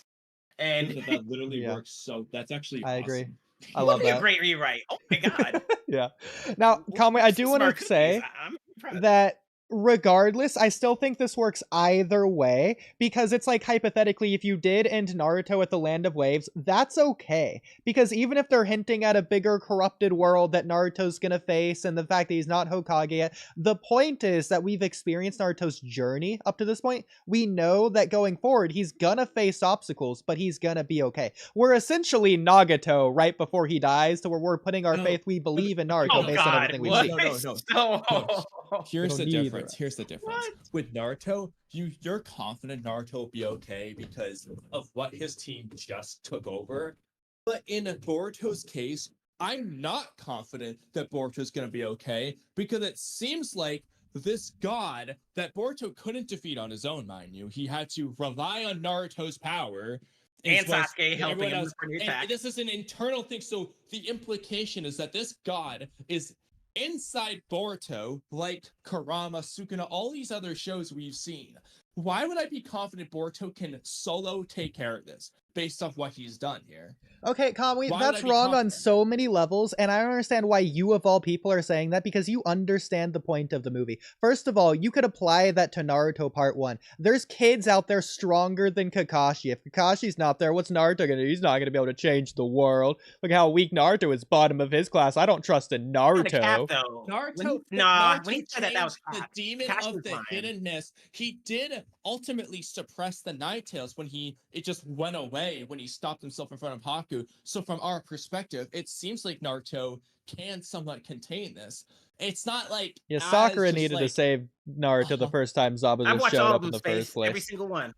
My point love the is Naruto that there's movies. I so think many some people should out there be that could made. easily kill Naruto in the same way that you could argue the same for Boruto. And then when getting to Boruto, first of all, Boruto is a We have Sasuke and shinobi, Naruto. which is his whole arc in that whole Eh. story, is that Boruto's a shinobi, so he'll be able to endure and overcome no matter the threat, the stake of the obstacle in front of him, no matter how large the wall is, he'll scale it. It doesn't matter because he's a shinobi. And then secondly, the father-child thing, Naruto will be there moving forward, unlike the beginning of the That movie is where he's true. focused on being a Hokage.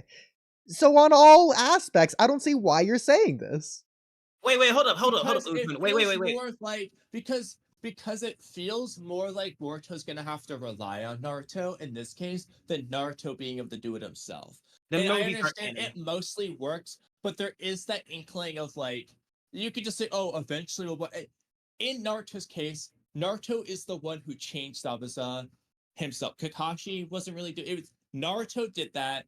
Naruto Yeah. ultimately stopped himself from killing Haku with the Nine Tails' power on his own, and so on and so forth. Whereas in Boruto's case, he did rely on Naruto there. And you could Okay. say, yeah, he's a shinobi, all that stuff, but there is that little bit that kind of gets me to say, I like it as it is, but once you add So- the karma, then it worries God. me as much. It doesn't But wait, feel as but good to me. Sasuke and Naruto. But Sasuke and Naruto are there. Like that kind of, with Sasuke and Naruto being alive, that kind of puts away any like estrangement of Boruto being able to handle anything because they're in the story, doesn't it? Like, what's the difference? Who's the difference with Naruto and Kakashi with the whole, oh, there's people stronger than Kakashi. There's no one stronger than Naruto and Sasuke at that point. And at that point, they had proved it. So I feel like you should have the confidence that Boruto would be able to take care of it because he has that. And I think the movie kind of shows that too, because it says, hey, together with my father and blah, blah, blah, teamwork and crap. As long as Naruto's here, I'm good. And no, I think the fact that he has Sasuke, Naruto, and all those other strong people, all the Kages that came together, I think that's supposed to give us the implication that Boruto will be able to do that. Wasn't the whole they're saying on a literal pass of the torch? Exactly. In every sense of the word, like here, you got this. Yeah, but Boruto can't do that. Even then Naruto can't just rely on the Nine-Tails power either. It's the same argument. If Boruto's relying on Naruto's power, then Naruto is relying on the Nine-Tails. About changing the world but Naruto's goal was about changing the world and changing people's perspectives, which he did without the Nine-Tails' power. In Boruto's case, what is his goal in the movie? It's just to get his dad. He completed that. What is there moving forward? Oh, I want to be a ninja Boruto like did that with his own power. How are you gonna do that? It's not like Boruto only relied on Naruto's power to defeat Momoshiki. Boruto was fighting alongside Sasuke. In fact, Boruto freed Naruto. Naruto had to rely on Boruto there. Yeah, there was there is. In the same way, Kamui, that Naruto passed out against Haku, and Sasuke had to save him, which is why the Nine-Tails came out in the first place. Yeah, but again, it's just about look, we don't have to agree on this, but it's because of the nature of their goals. I feel like with Naruto's, it just works because Naruto's trying to change the world. He's trying to change people's view of him and so on and so forth. And he's been doing that every step of the way. In Boruto's case, he's wanted to get his dad to come home.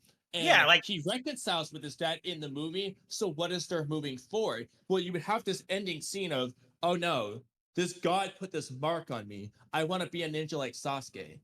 Well, how are you going to do that? By enduring. I don't know. No. Enduring. That's the whole thing. Hard work, training, like not taking shortcuts. But his thing wasn't just, I would just change his goal. I would just change his goal to be, I want to be a Shinobi and not like, I would remove the like Sasuke Shadow Hokage stuff. I think that some of that's taken a little too literal. I know that he wants to be like Sasuke, help the Hokage and all that, but I don't think he copied his hairstyle. Okay. I know, but I don't think he taken it literal enough.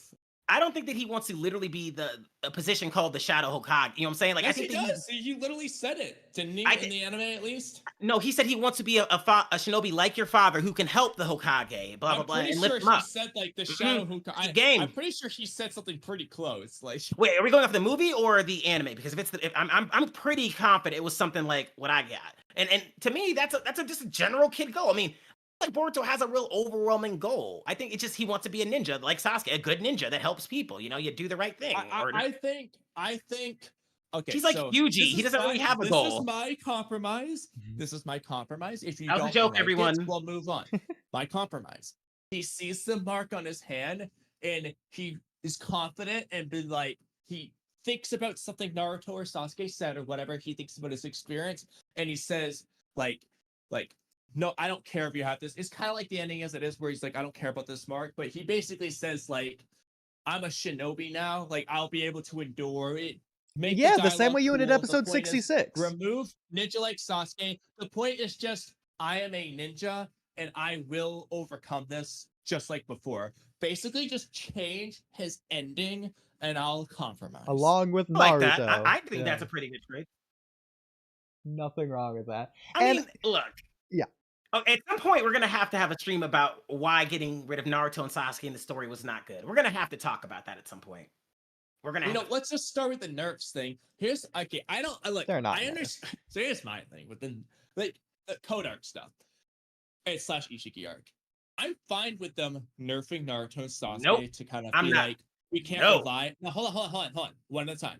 I'm fine with them choosing A, nerf Naruto and Sasuke, so it's like, hey, we can't rely on them anymore. We need to step up. Alternatively, I'm fine with B. Boruto and Kawaki level up in power to the point that they are stronger than Naruto and Sasuke. The threats they're facing are Naruto and Sasuke. So again, we can't rely on Naruto and Sasuke. We're stepping up, and they actually do.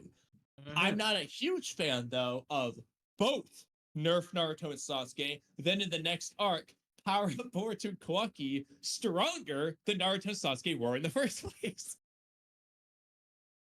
It's just kind of unsatisfying. Okay with that one. I'm okay with that one. Bad. It's that it just No, kind of no, it's not. unsatisfying for Naruto fans. No, that one is good. I think the second one you had is the right way to do it. Just make the threats higher. Show that we're surpassing, because you still have people who think Barion mode Naruto is like 10 to 20 times stronger than Boruto or the Shinju or anyone. Like, by getting rid of their power at their top, you eliminate the whole surpassing the last generation. It's like getting rid of Kashi's dual Mangekyo Sharingan at the end before he gets to that point, and then not giving it to him to fight Kabuto. He'd have no to fight Kaguya. He has no purpose of being there if he doesn't have the dual Mangekyo Sharingan. He's not going to be able to hang. Yeah. That's the whole reason they gave it to him. I like them just passing them up. Why not just do that? And so here's my thing with Code. So first of all, as it is, they're implying he was Naruto Sasuke level, because it was like, oh, he wanted to fight them 1v1, and he was confident he could win before he even knew they were nerfed, and so on and so forth. That's without the limiters. You've got. And so without in this limiters. Case, without limiters. So yeah, you could just play it to that, or B, how about this? Don't have Code be limited. Just have him be unlimited. He's stronger than Jigen. He was Jigen's loyal servant, and that's why Jigen let it happen. Just don't have him be limited. So he just is a stronger threat that we didn't realize was there. Look at Toby. Look, it's the same way you do Obito. It's the same way you did Obito. Why did Sasuke merge with that tree? Well, he didn't have much. It's not exactly the same, because in this case, it's not like the mastermind. Just Code, or you could have done mastermind, but in this case, Code could be Code. The new, I'm saying new boss. The limiters concept. He just I'm just make him a new boss. Yeah, he's just the new boss now. It doesn't he doesn't have to necessarily be like the mastermind. I just say like, oh, I'm in charge now. Because Obito was stronger than Pain. We'll fight on that, anybody. No, also, actually, he doesn't even need to be stronger than Jigen, because Naruto and Sasuke were weaker than, they couldn't beat Jigen anyway. Just have Code be almost as strong as Jigen, so when Kawaki becomes Jigen level with the Karma amp, he's now beating Code. Exactly, and the threats of the Shinju that are, in my opinion, I'd say they're around Jigen level or higher. Then they make more sense. Like, all right, Naruto and Sasuke, they can help with some of these guys, but they're not going to be able to do much against them. The top tiers, Jura. Imagine Naruto and Sasuke going all out against Jura, training for years, blah, blah, blah, and they lose. And you have Kawaki and Boruto coming in doing it. Then you actually get the passing off to the new generation that everyone talks about all the time. I think that works way better for writing purposes. King Chaos, do you I'm like? a boomer. Do you like? Guys, I gotta go. Do you like Might Guy's 8 Gates? And all the point. Not that now he's alive, so no. Well, I meant, like, do you like it as a concept in general? He's alive, so no. No, because he's alive, and I feel like that Lee's gonna do it one day, and he's also gonna live. I think I think moves that are supposed to kill you that don't hypothetically, if he died, do you like it as a concept? Yes, or just remove fantastic. It makes sense. An actual sacrificial move that people can get with pure training. Yes. Well, then what's wrong with Barion mode's doing the same thing, because it's a power relied on from the previous generation, rooted in the past. Naruto's be prepared to die based on him wanting to be Hokage from the first time. It's the will of fire, something this old ancient thing. He didn't die though, but he didn't die either. Kurama did. I think Barion mode's also stupid. Oh, I know people hate that too. Probably. I think Barion mode's dumb. At least Kurama did. He should have brought that out the first time. Why didn't he bring it out against Jigen? Kill him then. Naruto was literally sealed. What reason did you have not to wait? So, and that's the thing. Honestly, stupid. In hindsight, it would have been bad, because then Ishiki just resurrects. No, he doesn't, because the way they describe the chakra. He doesn't know any of that shit. No, because the way they describe Barion mode, it would have sapped his chakra anyways. No, don't Barion mode is a stupid Jigen would resurrect, and Ishiki would just have a little bit more time, and so that in that case, he might have been able to just get to Kawaki off guard. Is the point? I don't know, man. Kurama doesn't know any of that though, so he should be thinking. Then yeah, sure, we can go that way then, because there's no reason to save your ace when you thought Naruto, the strongest guy, is currently in a teacup. What the hell are you waiting for at that point? But King of Chaos, can you prove that Kurama knew about Barion mode during the Jigen fight? What? What if he learned about it afterwards? What are you talking about? Well, how do you know when he learned about it? No one is saying that. But here's the problem, though. I don't even acknowledge that. He just randomly off-screen learns it, and it's not addressed. Either way, like, or he has had it the whole time, but didn't use. That's dumb. Anyway, guys, I have to go stir this food and be a good husband. Okay. But we can we talk about the Barion mode thing at some point? Yes. Can we add that to like our stream schedule? I do want to talk. I'm curious if everyone else thinks it's stupid. Naruto I got you. going to become very toxic. Yeah, right. He's not going to be very. No one gives a dang. Oh, next time space. In my defense, we did decide we're going to make this one primarily the whatchamacallit, and I thought we were all going to bed early. I'm sorry. I do appreciate you. You too. It's not our fault. I'm supposed to be. I just got so distracted that I'm behind. Boruto's fault. Yeah. Like, So there we go. Check out King of Everybody, Chaos. if you're watching this. Oh, and people, everyone on my end, Walky Talky podcast, the #1 podcast in the multiverse with the OGs of the community, Oodie and Kamui, who are not the same person, allegedly. Be sure to check them out, subscribe, and we'll see you next time. Oh, and YouTube's probably recommending a video for you to watch in the comments or the video up here above to the left or right, and I think you should too. That's how I end all my streams. I tell them that they should watch my whatchamacallits. But no, seriously, guys, thanks for having me. Let me know when we're gonna do the next one. I'm busy Wednesday, but tomorrow I got nothing going on. Oh, okay. Maybe for tomorrow. That might no work. pressure. As long as I do need to be more responsible with my video creation because I'm somehow supposed to finish the sneak peek video for tomorrow morning, which I haven't started. But Oh God.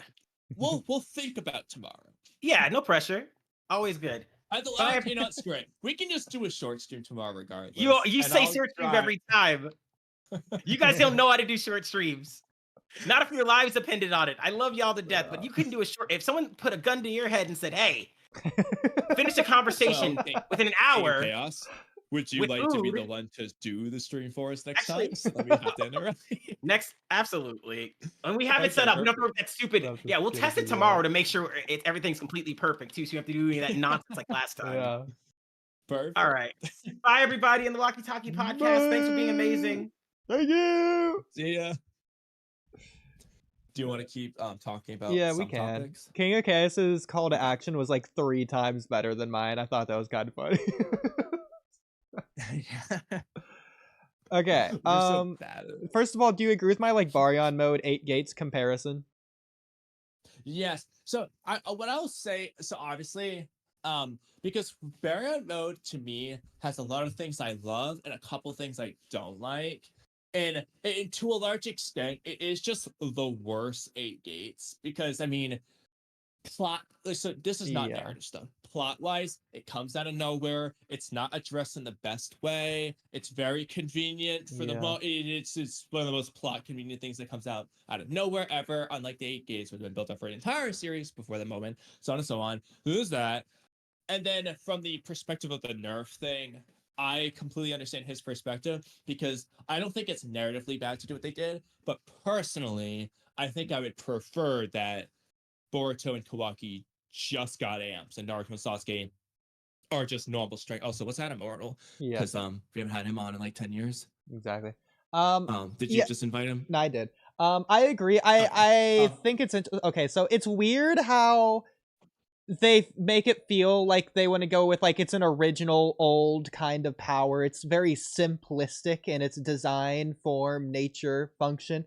But then they're also going with the scientific ninja tech themes. Like they're just tying it in with that, it feels like, with nuclear physics. Like it feels like they're trying to do both when I feel like you can't do both. And I don't know which one is better because I would prefer the old ancient style. But like thematically, obviously, you need a scientific ninja tech. Here's the problem.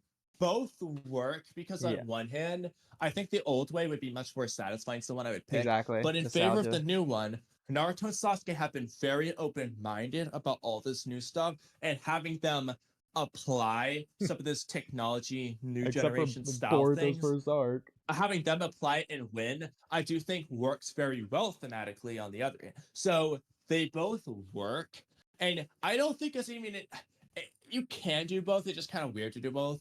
It's, you know, like, honestly, plot-wise, it might just be better if they just went for some sort of technology-focused thing. But I don't know, man. Like, that's the problem is I don't know how to do it in a way that hits all the buckets off the top of my head. I feel like you would just need to rewrite a lot. Like, if anything... what would you think's better? Just off face value. You can either do what they did, like Ishiki's got a day left, boom, Barion mode. Oh, now we only have 5 minutes left. Or we go into this knowing Ishiki has 1 hour to get Kawaki, and their goal is not to stall for 3 days, something absurd. It's they're gonna stall for 1 hour, and that's just how it is. And so Ishiki's gonna get to the 5-minute point like he does when he summons Kawaki, and he's just gonna be freaking out. Like he'll just start coughing up blood during the fight when he realizes he has 5 minutes left. Not because Naruto randomly did anything, he just got there and now he's actually like, okay, I need to move kind of thing. Which do you like better as a concept? I like the 3 days one because I prefer it if it just feels like they don't really have a chance. And then in this case, it feels like Barion mode is more so about literally physically just defeating, like overpowering Ishiki than like the function of just running out of time. It's like, it's about killing him, right? Yeah. Like they need to do something else, I feel like. So yeah. I like the way that they have it.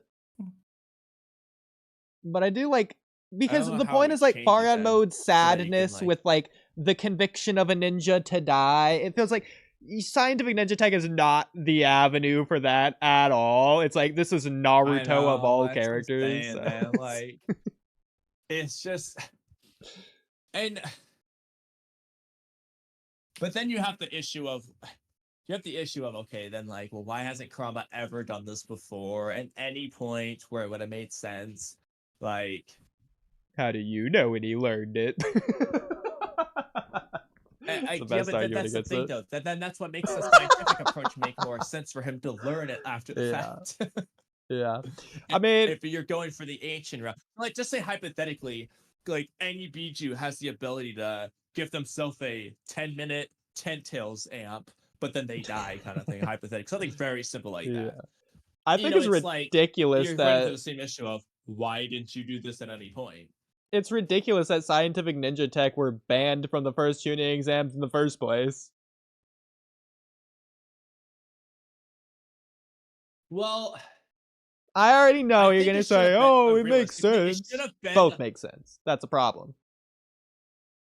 It would have made sense.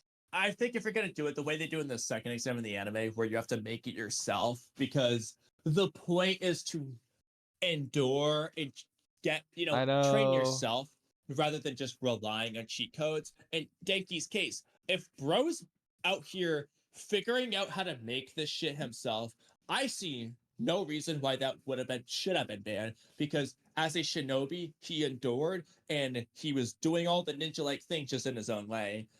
But then you have how are you supposed to track what, like, I guess Naruto could just think, like, Boruto could pretend he made it and Naruto could just think. Boruto did not make that kind of thing. The problem is Boruto absolutely would make it, like, in character, so you'd have to just rewrite him as a character. No, I don't think he would make it, but regardless, he would try. How would Naruto prove that he didn't make it is the question. Like, it'd have, like, Katasuke's logo on it or something. Or, like, if you want to say, like, tying it into Katasuke's genjutsu, Katasuke can reveal it after the fight. Like, he was already doing anyways. Or was gonna do. Well, I like the idea that Naruto interrupts it. I guess Katasuke could just do it then, but I like the idea that, this is gonna sound ridiculous, but Naruto can spot the logo somehow while Boruto's fighting, have Hinata confirm, and then she sees the logo, and then Naruto stops him and, like, points it out. Oh, God. Sure. But Immortal, what do you think? It's very goofy, though. What do I think? Yeah. Yeah, what do you think?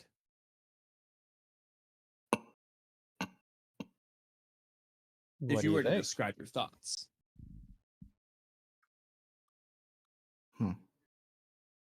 Was it about okay, I forgot. Was it about the Katasuke thing? About anything. Amado, did you have any topics in particular before we move on to anything else?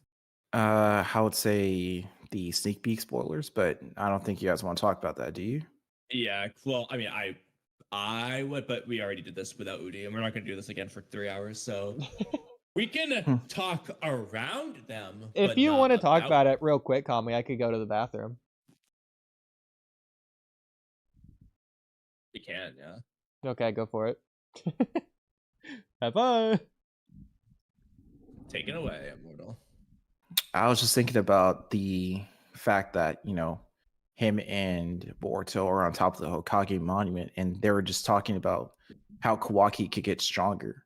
And now, in kind of like in response towards the end of chapter 14, a new Shinju not only appears, but it seems like they're growing, and they're also, it seems like they're also attacking very strong people.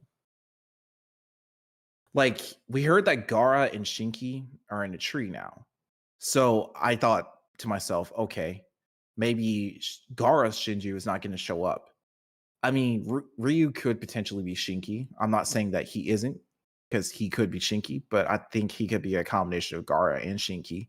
Maybe there could be a unique circumstance where a Shinju could be a combination of both Shinobis, depending on if they simultaneously got bit or they're connected in the tree. Personally, I would prefer it to either just be Gaara or a combination of Shinki and Gaara, but I'd rather it just be Gaara personally. Because I want Shinki, the actual character, to get involved in the story, having to overcome the Gaara Shinju, rather than just being a Shinju and never getting actual development for Shinki, the character. Because my thing is, developing Hidari is not developing Sasuke. It's developing a new character.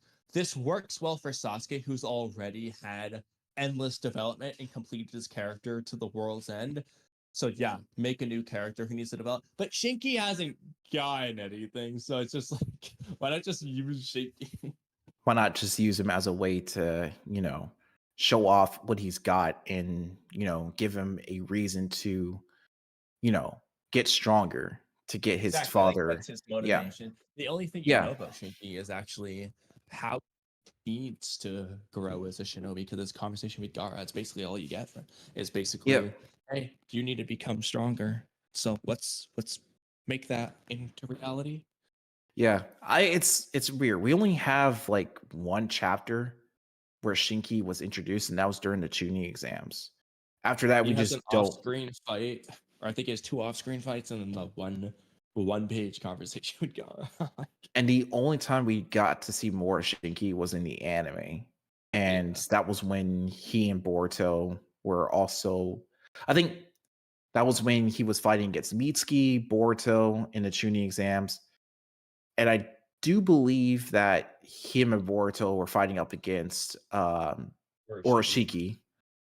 And it was interesting because what the anime does do better than the manga is they actually start to develop other side characters within the show. The manga. What do you mean the thing? It's all. Well, I'm not saying there aren't characters who aren't fully developed in the manga,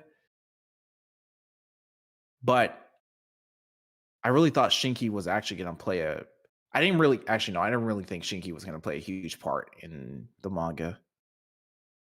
Up until now, of course. Yeah, because he hadn't been irrelevant for so long. Yeah. I'm starting to think that Tubu Vortex is trying to give the characters a reason to get stronger and make them more relevant. But they should have already had the reason. That's the thing. That's what annoys me. Because I think they had every reason to begin with. Exactly, because when you have Otsutskis that are invading the village, plus now the Claw Grimes, they should have immediately thought to themselves, okay, we need to get stronger because these otherworldly threats are going to destroy us. And these characters have already discussed this fact. Like Mitsuki and Sarada talk about it. Shinki, conversation with Gaara. They already had this. The only person is Kawaki. I understand him being the way he is, but everyone else, you already had this mindset. Yeah. And it's just like we never really. I don't know if you noticed this, but I think there are some mangas where we have inner dialogues of certain characters to tell us how they're feeling, what's going on with them. I'm not. Death Note's the best example in the world of that. Yeah. I was just wondering. Do a lot of that. No. What I would say is this. Okay. Now that the Clawgrams have invaded the village and the Shinjus are also a problem, I feel like this should be able to give Team 10 and everyone else more motivation to get stronger. Oh yeah, But I would like them to be in the Sand Village. Mhm. In the games. Yeah, Now, assuming they go there. yeah. Now, Shinki, he should be a very powerful fighter, if I'm not mistaken. Yeah, even part 1 he was. Yeah. So this will be really crazy if Ryu was a combination of Gaara and Shinki. What if they found a way to free him, and now he has to free his father, and Ryu is just now weakened? Yeah, I'd be fine with that. Yeah, but then I don't want to get How do into they only free Shinki and not Gaara do? that. Would be weird. Yeah, this is kind of crazy.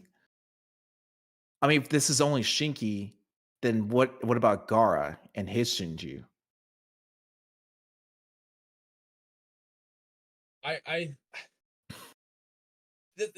Yeah, I mean, I'd rather it just be Gaara personally, Mhm. but I don't know if I'm gonna get my way. Yeah. But going back to the sneak peek page, it seems like that they're gonna find a way to get Kawaki to get stronger. Now, I think I had this like theory in the back of my mind ever since Boruto's got apprehended, and Kawaki may have gotten an idea of who his accomplice is or where he's getting his intel from, and it's pretty much Kashin Koji. Now, does Kawaki already know who Kashin Koji is? Yeah, he literally Yeah. saw the toad and said, "This is Kashin Koji's." Yeah, okay. So he already knows that Kashin Koji is working with Boruto. I feel like that chapter was just planting seeds for Kawaki to eventually meet up with Kashin Koji again. Now, I do believe that he wants Kawaki to get stronger because the new enemies, they're also way stronger than they are. So, how the way Boruto got stronger was through the accelerated training from Kashin Koji's 10 Directions Shinjutsu, and saw future versions of Boruto and what kind of jutsus he learned and how he got stronger. And out of all the jutsus that he learned in the future, Flying Raijin, he learned Purple Lightning. He also learned how to use Lightning Release. He's also really damn good with Kenjutsu. Hopefully, he'll gain mastery over his Karma Seal. But Boruto has a lot of tricks up in his sleeve, including different variants of the Rasengan, most notably Rasengan Uzehiko, which I hope that they actually show us how he managed to, unlock this particular jutsu. But they could do something where they show future versions of how strong Kawaki is, and Kashin Koji could show Kawaki what he can do to get stronger, get as strong as Boruto is. But then that begs the question of how strong would they need to be to overcome Jorah, since he is the main one who is pulling all the strings. To be honest, I don't think they should do exactly that, because I think the point is for Kawaki to not be using the training ninja style methods and instead The Otsutsuki style Otsutsuki. methods. Yeah. So I feel like he should either be going to Amado for enhancements, eating a thorn soul, or getting a chakra fruit through some wacky manner that we don't know yet. The point is, he should be doing something that's like he's gonna decide to do this Sasuke thing. Boruto's just gonna tell him it because we don't have time to train anyway. Yeah. Even like if he does Koji's training method, first of all, we don't know how long that took. Boruto had like a year. So Yeah. it took a year. Second, Yeah. I think that just goes again. Like it just Yeah. feels like this shouldn't be what Kawaki's doing. And also, Kawaki is seemingly only got Otsutsuki stuff up his bag for the most part. So like, Mhm. I don't know if Koji telling him it's gonna help with that anyway. I feel like that might have been largely applicable to Boruto just because of the powers he had. Okay. So let's go back to chapter 1. I'm not this is completely now I was thinking about how the dialogue between Boruto and Kawaki and how they were talking about how Boruto was saying, I can't believe you've gotten this far, Kawaki. And he tells Boruto, I will send you to where I sent the 7th Hokage. And then he says, I guess this was the only possible outcome. But then Kawaki says, that's right. The age of shinobi shall end.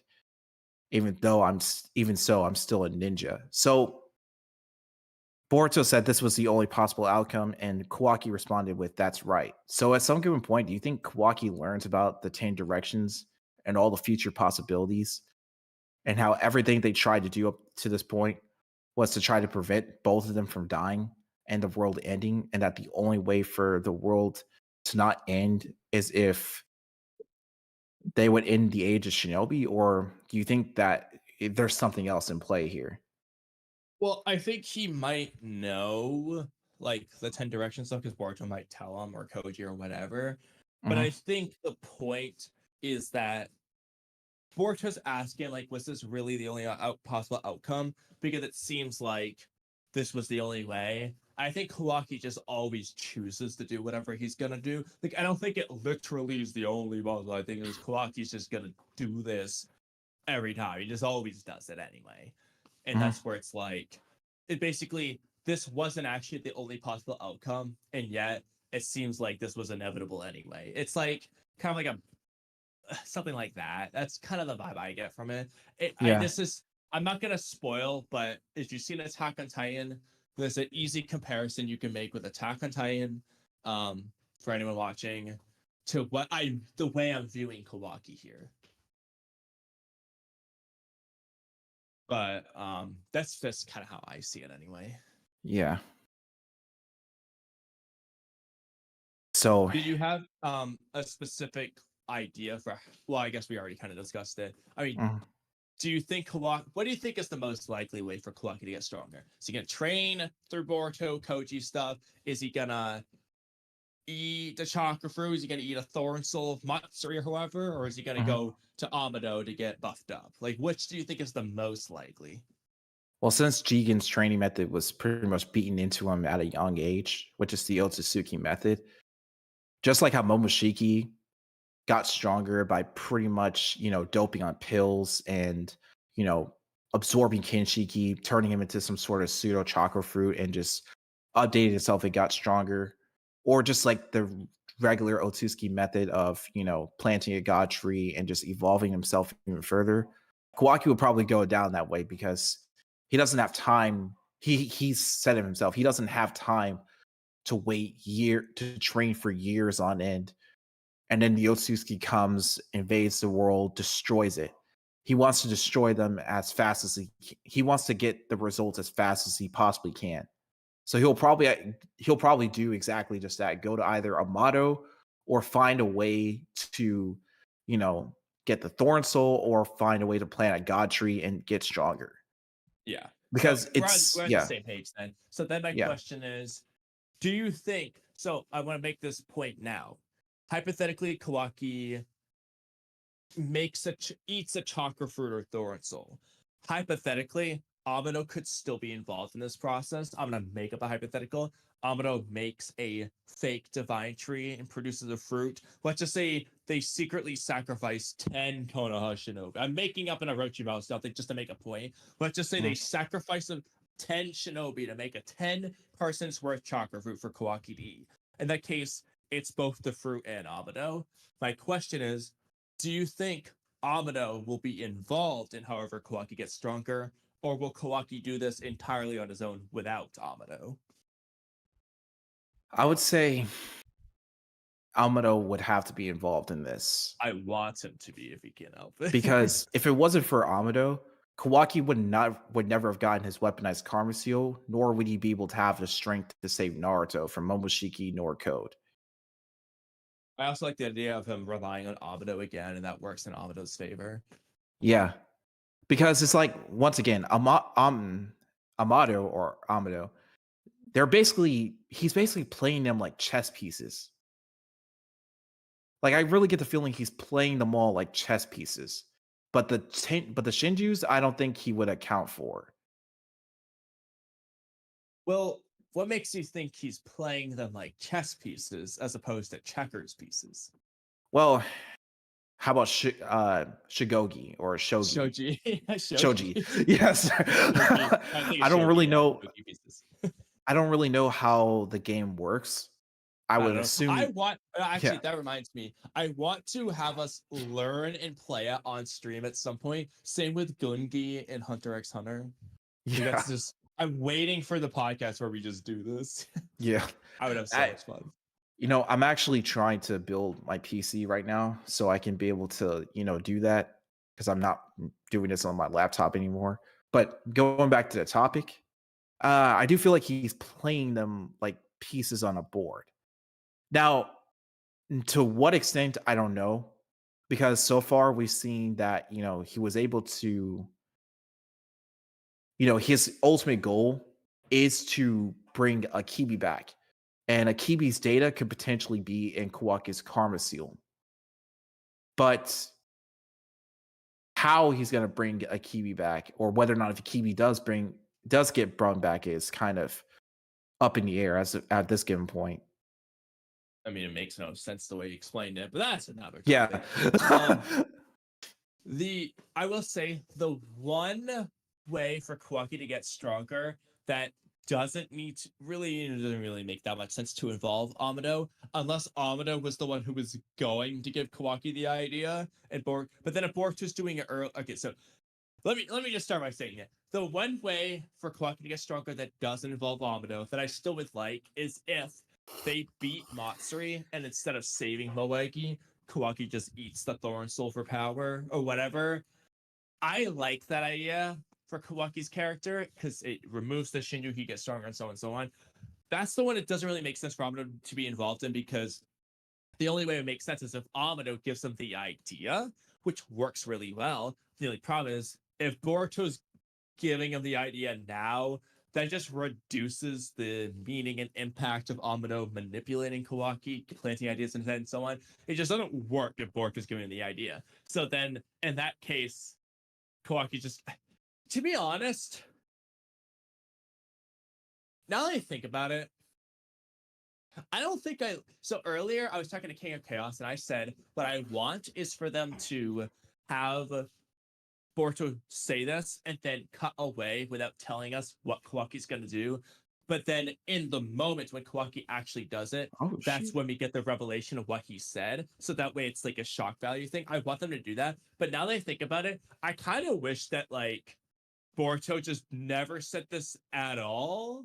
Because no matter what, it just takes away the impact of Kawaki making the decision. I feel like, because, I mean, my way of doing this, where you cut away and whatnot, is the next closest thing, because in the moment, it feels like Kawaki made that decision and so on and so forth. But it's kind of like, well, no, he didn't really, because Boruto just told him it anyway. So then it's like, let's just say he does go to Amado. It's less of a desperation going to Amado, because he's just like, oh, I guess I'm going to do this. Might as well go now. Or he does whatever with the Thorn, so it's like, oh, I guess I was going to do this anyway. It's just kind of like, I don't really like this plot point anymore. So, you think Boruto suggesting Kawaki to get stronger is not good, or is it like... No, I think him suggesting Kawaki get stronger is good. I don't like him telling him how he's going to get stronger, assuming that is what he's actually going to tell him.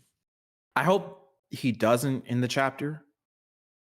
Kind of just leave it like ambiguous, to be honest. Right. With I you. hope they don't explain it and they cut back to it later on. But what I'm saying is, now that I'm thinking about it, I wish he was never going to do that, period. Unless King of Chaos is right and he's actually not going to talk about getting stronger at all, and he's going to tell him something completely different, independent of getting stronger, then I guess it's fine. But ignorant of that, even then, though, it just feel like I feel like the fact that Boruto's telling Kawaki about the choice he's going to make is kind of taking away from the moment when Kawaki makes that choice, unless up until that point, Kawaki is wrestling with the fact that he's Oh my god. Okay, so I have to make an Attack on Titan reference. A character struggles with the fact that he knows he's going to do something in the future, and there's like a big scene of him like melting down over this. It's really good. Unless they do something similar with Kawaki, where he's like wrestling with the fact that he's gonna make this decision, and then when he makes the decision, it feels like him actually getting the result to make it. That would be beautiful. The problem is, that doesn't feel like Kawaki's character. Bro's just gonna be on board with whatever Boruto says, I feel like. I hope he just doesn't. But that, I don't know. I can't really say for now until we get like the full chapter. Maybe some bit of Obviously, 'cause we don't know, spoilers. but Yeah. at first glance, I'm not liking this. Now I'm thinking about it more. Shit. I don't want to do another rant. Okay, actually, no. I was just thinking about this, but I was looking back at chapter 1 and how Kawaki was just surprised to see the Jogan for the very first time. Do you think at some given point Boruto awakens it awakens it before he fights Kawaki? Well, I would hope so. I would hope that he's already had. I actually I changed my mind. I hope he just never has the Jogan in the manga ever. That's fine. Bro. So, Melly, you're kind of quiet. Oh, I'm quiet. Oh, I'm sorry. I can hear him perfectly. Maybe I just have Mellow turned down. I'll come back downstairs later. Bro, listen close. I wasn't really paying attention to Boruto, so I'm reading these leaks kind of late. Is this shit real? Wait, is this like real? Like that panel I saw. Like that. Like Boruto's about to train Kawaki or some shit. Like what the fuck is that? No. What the I don't know. I hope that doesn't. I hope that isn't. I hope that isn't true. Bro, ain't no fucking way. Dog, bro. I've never seen a character get done like this. I've like, even if he's not, bro. I hope to God, bro. I don't even know what to say. Okay. God damn.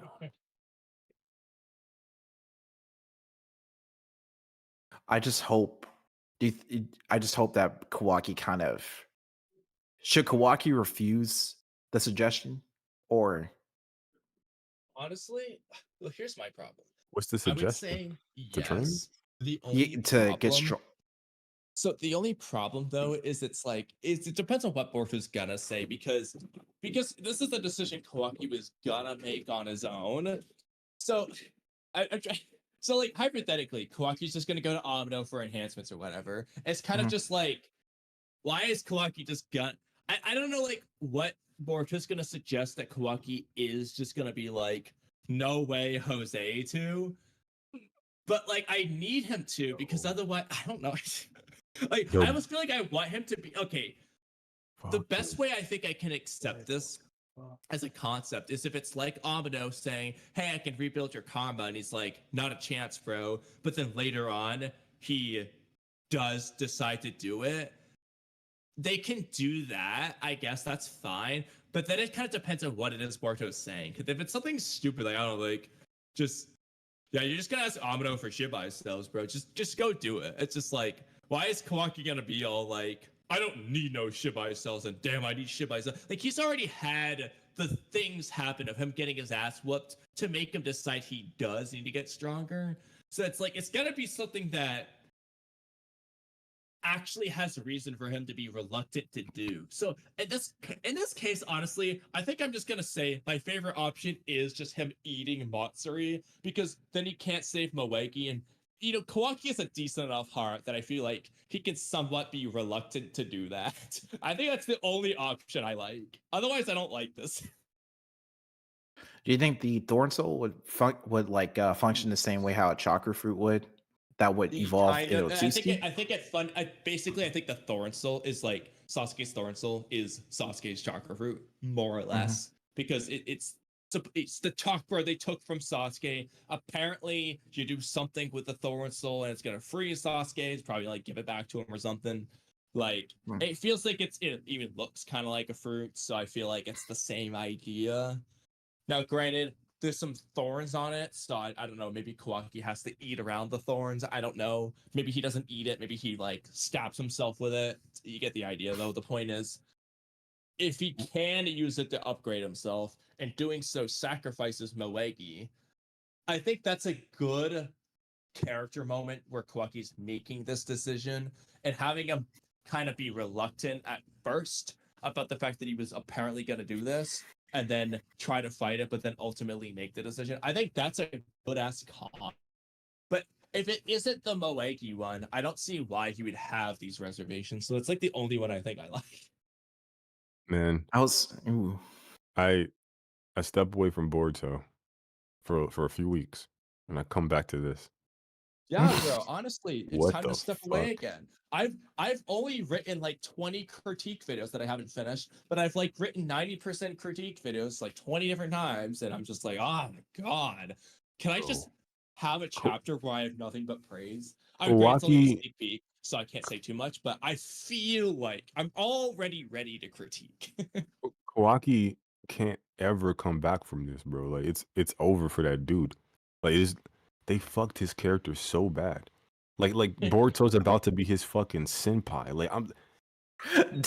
Like bro's about to be fucking dressing like Sasuke in a minute. Like it's over for this dude, bro.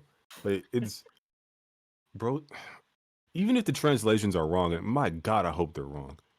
Boruto training him. That's insane. That's fucking madness. I've never seen nothing like that in my life, bro. No, I really hope that doesn't happen. I The hope, translation I saw Bro. isn't that he's gonna train him, it's just that he's gonna tell him what Kawaki's decisions was gonna be, and it seems to be related to getting I saw some stronger. head ass panel where he's like, "Bro, I'm gonna just you should have got trade directly from my dad, but it'll take too long. I'll train you." I'm like, "Bro, this shit can't be real. Take the show to grain of salt, bro. Ain't no nah, like bro." He went from trying to kill this dude to now he just sitting down having a casual conversation. Like he literally is forced to resort to talk no jutsu. Like he really is Naruto's disciple. It's insane. Like I've never like imagine Naruto training Sasuke. What the fuck happened to this series, bro? What? I just hope. Okay, maybe he could. No. You know, fuck I out want there. no. I don't know. I just want. I want. No, I don't want Kawaki. I don't want Boruto training Kawaki. Not even in the stretch of the imagination. I want Kawaki to find his own way of getting power, and that's through the Otsutsuki way of doing You things. can't. It's like there's no time. Like The he Otsutsuki way would be literally like a shortcut way. So like Yeah. get Shibai cells from Amado, eat a chunk of fruit, something that's like instant would be the Otsutsuki way. I mean, I don't know, man. There's what the fuck is Shibai cells gonna do to him at this point, right? I thought all members of Kara had Shibai cells implanted. Well, in they them. Well, do, but it's just a random luck factor that they'll Wasn't manifest he- as Shinji. No, but So no, shouldn't he that's the already point, have though. that shit? See, that's the point, though. They need to make it abundantly clear whether Kawaki does or doesn't have it, because if he does have it, then it's obviously not going to do anything. Why the fuck would Ishiki have his vessel and not have it? Like it's retarded. Like Well, he doesn't want Kawaki to. I hope.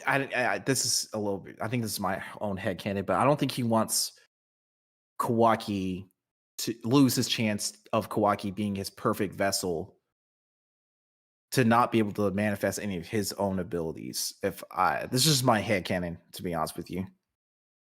but he has this karma though. There's like no shot that like not If I don't know what to say to this chapter. Like this shit, I gotta see the official release. This is insane, bro. yeah, that's why. I always say just wait until the official release, or if we got some spoilers to give us more context on what's going on. But say I wish like they just didn't do these sneak peeks at all. say the translation's fucked, right? Like say that's like not real. The thing I saw Boruto training him. My God, bro, Kawaki, he literally got cucked.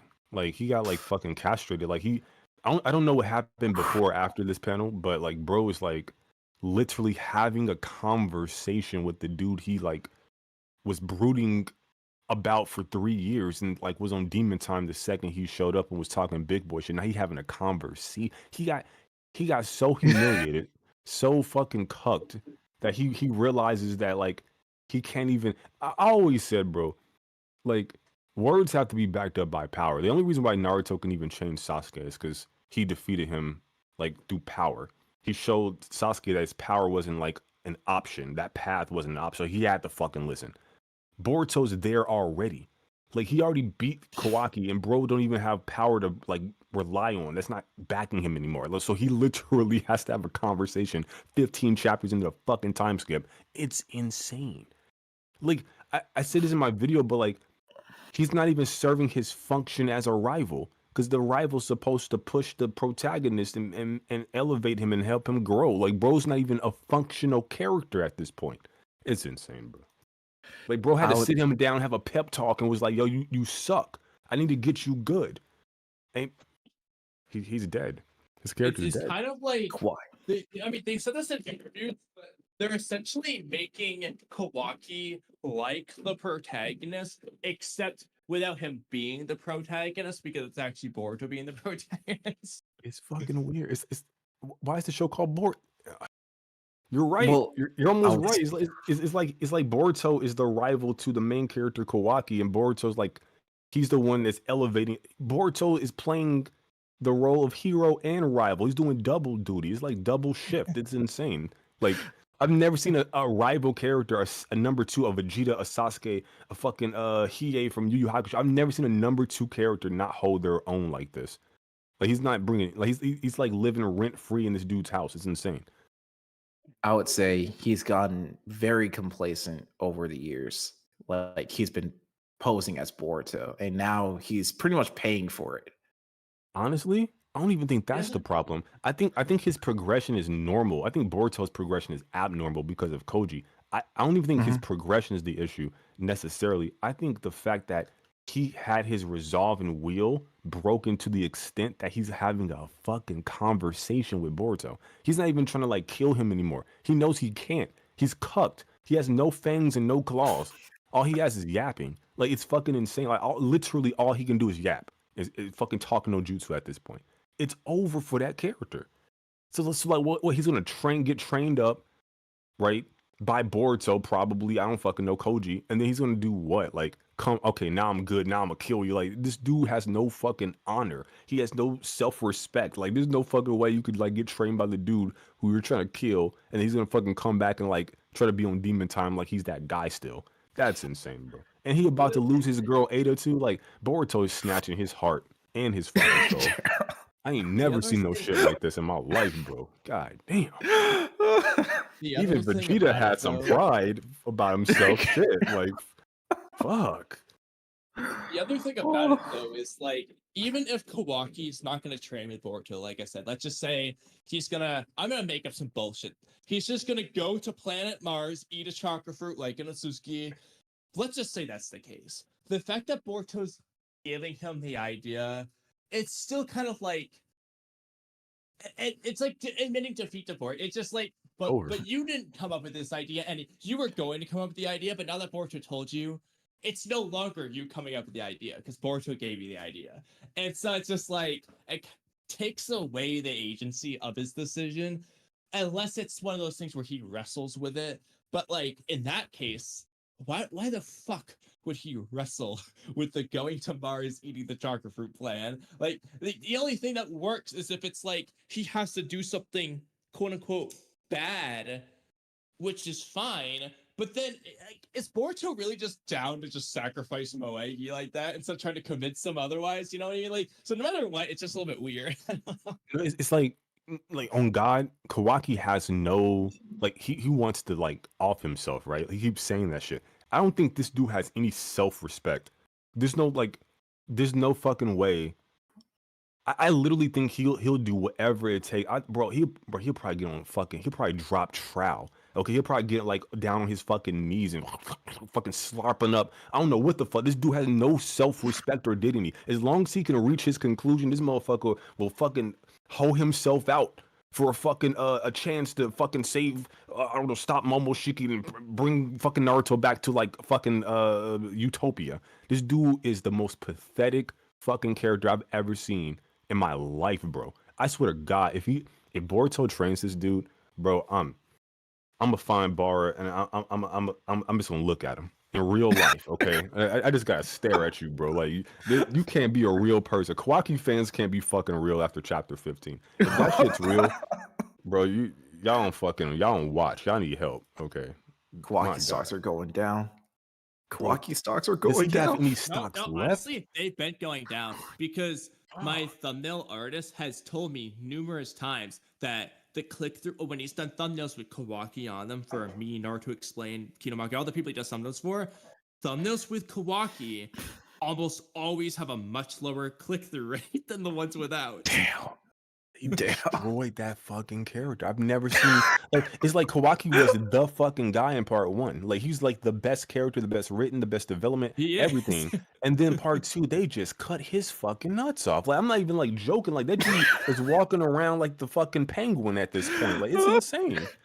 Who do you think is the best written character in part 2 specifically? So ignoring part 1. Best, damn it. Best written, so not necessarily favorite. Like ignore like, oh, I think this character is cool when he does it. Actual narrative, like who's the best written? The problem with me and Boruto TBV is that it's a lot of surface level. It reminds me like a Michael Bay movie. There's a lot of explosions, a lot of like blockbuster cool shit. But like once you look at like what the fuck is actually happening, it's like, y'all not really. There's no depth. Basically, that's why I wanted like Boruto to get some development with the whole morality thing. I was making shit up just to try to help the fucking kid. But like, yeah, like Boruto does cool shit and he looks cool while doing it. And he has cool jutsu and he, he's him in air quotes. But outside of that, I don't even know what the fuck. And then like Kawaki, I mean, my God, Himawari is some interesting stuff there. Maybe with Ninetales. Sarada, she ain't. It's very sparse. It ain't really nothing much there either. It's just. I mean, I guess maybe Shikamaru. Whatever's there, it ain't much on the plate to eat. You still like you eat what they give you, and you still hungry, basically. Yeah, I feel like if I was real quick, I'm gonna tell Oodie if we're good with the sneak peek. I'll tell Oodie he can come back. Yeah. Because he doesn't want to talk with the sneak peek because he doesn't want to hear about it. So if you're gonna bring it up, just leave the spoiler warning so he knows. I'm messing it right now. But if I was to give like a top 5 at least, like the what I think has the most depth, I probably in no particular order, I'd probably say you have Jura, you have Eida, you have Shikamaru, Ino, and probably Mitsuki. I think those are the 5 with the most actual development. Mitsuki pisses me off because they just copied the anime Mitsuki desertion arc. Eida's not complete, obviously, but there's something interesting there. Jura, same. And then Shikamaru and Ino, I think have been pretty interesting. The problem with Shikamaru's omnipotence nonsense that makes no sense, but ignoring that, I think it's interesting. I think the villains but like none the, of it's like super deep. Like Land of Waves Naruto Shinju? had infinitely more that one arc. Wait, bro, I've been gone for so. What are these fuckers called? Shinju? Yeah, Shinju's. Fuck, my fucking brain, bro. Yeah, no, okay, yeah, the Shinju trees, yeah. So like the fucking tree people, right? Like those fuckers, like it's kind of that's why I didn't mention them in like who got the best of, because like they're brand new characters, so like it's like a cheat. Like, well, of course the new characters got to get some development. I mean, my God. So like I didn't even include them just for that reason, because like it just comes as par for the course. Like they're new characters, of course they're gonna be developed. Hopefully, if you're a good writer or a decent one, but like. The established ones, like, yeah, no, ain't shit happening, bro. Like, it's just a bunch of, like, explosions and flashy lights, and you're just like, oh, this is really cool. And then you just kind of fuck off. I don't know. Explosions, not my That's Boruto. Jesus fucking Christ. I don't know. I mean, that might be worth the video itself. Just, like, I suppose it's just because I don't understand. Like, he's so well written in part 1, Kawaki, and like in part 2, it's just like someone has like a vendetta or something, or like lost a bet, or like it's unexplainable how he fell off. It's insane. So I mean, honestly hope that's not what's going to happen. There's no fucking There's way. things. My main thing with Kawaki that annoys me the most is they do. There's a few things that are actually very good, I think, but they suffer from obnoxious repetition with him in as far as the beginning of Two Blue Vortex, and B, unnecessary regression and then progression back to where he was. So like one example is with the Boruto philosophy thing. The first like 12 chapters, they're acting like he wants to kill Boruto because he's genetically Otsutsuki. That's it. And then they remind us in chapter 14, it's the fact that he's going to go on a rampage, which is how it always should have been described. He should have had that conversation with Sarada in chapter 4. So they regressed him just to put him back to where he was for no reason. And then repetition, it just feels like you're saying, you feel like he just keeps losing and losing. It's like, it's overkill. It's like, we get it. Like, they over repeat concepts with him. It's like, we just. What's crazy is that we barely seen like, well, I'm not saying how strong, but we haven't even seen his other form, him use his other form or his, yeah. So it's like we've seen him go into like go into karma, but not into like his horn state or his like real strength, shown his real strength just yet. Whether or not if he's like exponentially or stronger than he was in part 1. I mean, I hope he is. It was a huge fucking amp. That's the thing, though. Yeah, it's so disingenuous for them to be like, "Oh, you're so weak," blah blah blah. It's like, can we at least see how strong he is at full power before we say this? Mm-hmm. And what's crazy? Thing is, I don't think he's. I'm sorry. What you say? Finn? Oh, sorry. I was gonna say how the manga and the anime, like the manga pretty much makes Kawaki in that state pretty much fully outright eclipse Momoshiki, and then in the anime they make it look like they're relative to one another. It was still pretty even, but Kawaki had more of an edge in the manga. Yeah. I don't think Kawaki can beat Momo at all. Like, Momo was just fighting like Boruto. Like, he wasn't using any of his techniques at all. Yeah. And he was just like hand-to-hand taijutsu and Rasengans and shit. Like, yeah, and Kawaki was using his whole Ishiki bag, and they were like stalemating. Yeah. They also have to, well, since they both have karmas, it also wouldn't make sense for Momoshiki to constantly keep using Rasengans or just anything that Kawaki can easily absorb, which kind of stalemates one another, which I think that's probably the reason why Kawaki was able to get one over Momoshiki, because of the fact that some of the abilities he has can either block out his sensory abilities, and the other can just immobilize him. Yeah, this dude, like, Moshiki's sensory is that good anyway. It's not like he can fly, though. That's a huge advantage of like he should have just like fought him like from like, you know, fucking Obi-Wan, you know, Anakin, I have the high ground. Like, bro has the high ground. Just fly up and just create some like fucking avatar golems or whatever the fuck you did against Majestic Attire Susanoo, and just attack this dude from a distance and then look for an opening and just like cuck the kid. Like so easy and simple. But yeah, I've always wondered about that. Why doesn't Boruto have any of other Momoshiki's other abilities? You think it has to have something to do with like Momo's essence being there? He might be suppressing something or fucking around, or maybe Boruto just wants to rely on his own power, like how Naruto did, and to start a Shippuden. Well, Boruto's definitely doing that latter. I mean, Yamato has Hashirama's cells, but he only has wood style. He doesn't have Sage mode or the wood golem or anything. Even a smaller version. I'm holding on. Like, it's like the karma's like a piece of like technology that's just like specifically supposed to like give you shit. Like the cell the problem thing is that it overwrote Boruto rather than just like, I don't know, a couple of cells, and B, you can just access some of the stuff through the karma actually just being on. There's a lot of shit don't make no sense. Like that shit overrode him, but he still got blonde hair and blue eyes and whiskers and shit. I think shit, all shit Momo doesn't have. A lot of it comes down to experience or skill or technique. For example, if you took some random other guy and just put his brain in my body, I would no longer be able to do a backflip because that guy couldn't, even though my physical body hasn't changed and I can. Because that other guy wouldn't know how. if that makes sense. He'd be physically capable, he just would be unable to because he just doesn't know how. I think the same could be true with Momoshiki. Are you done and with like Boruto. Are you done with leaks these days, Oodie? Yeah. I never started with the leaks, so yes. You off the leaks? Okay, I got you.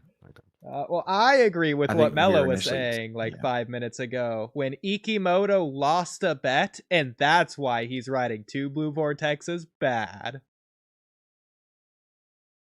Well, No, I I didn't say think it was bad, I think but I think I like the maybe blue vortex. Kodachi and Ikimoto rolled the dice to see who would get to write 2 blue vortex. Ikimoto won, and that's why Kodachi got fired. Sense to me. It was just It's that. An epic game of rock paper scissors, and bro lost. Yeah, It's over for and him. that's why 2 blue vortex is winning. I'm took not all willing his to money. call this shit bad because I haven't seen the official release, and also like, I kind of want to see more. Like, it's difficult for me to like say, oh well, 15 chapters in. I'm assuming it's going to be a little lengthy. Like, Mhm. 15 chapters in, this is going to like be the total. Like, this is what TBV is. I understand like judging it in the moment, but I don't think the Kawaki stuff is necessarily bad. I just kind of want to see where they're going, but they're fucking it up in my opinion. But like, I'm giving them a little rope to hang themselves. Okay, hopefully they don't. Yeah. We've been doing that a lot lately. Yeah. We keep giving them more of a rope.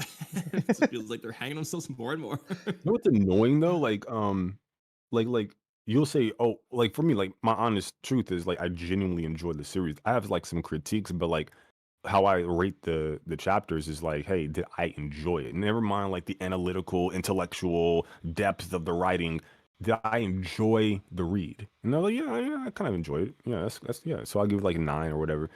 But it truth be told, bro, like at this point, man, like the criticism for like you guys, because I've seen it, like, oh, you guys aren't real Boruto fans, you guys talk too much shit, or you're always so negative.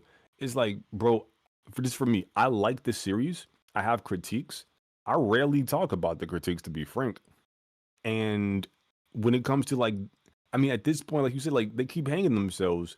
I'm still at this moment. I'm still giving them the benefit of the doubt. I don't even know what the fuck to say, but We you do the gotta say same thing. something about this shit, bro. You can't just like be a fan, a mindless fanboy. Like that's insane. If you are a fan of Boruto, you gotta mention like the bad, so that hopefully it gets heard, and then some remedy can happen. This shit is Yeah, insane. shout out Black Ops 6 I that don't just know. had that It's- same thing. in our- happen. That's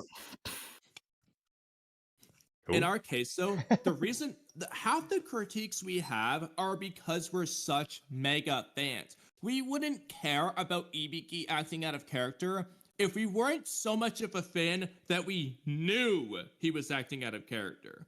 Like, half of the critiques we have are because we're such strong fans.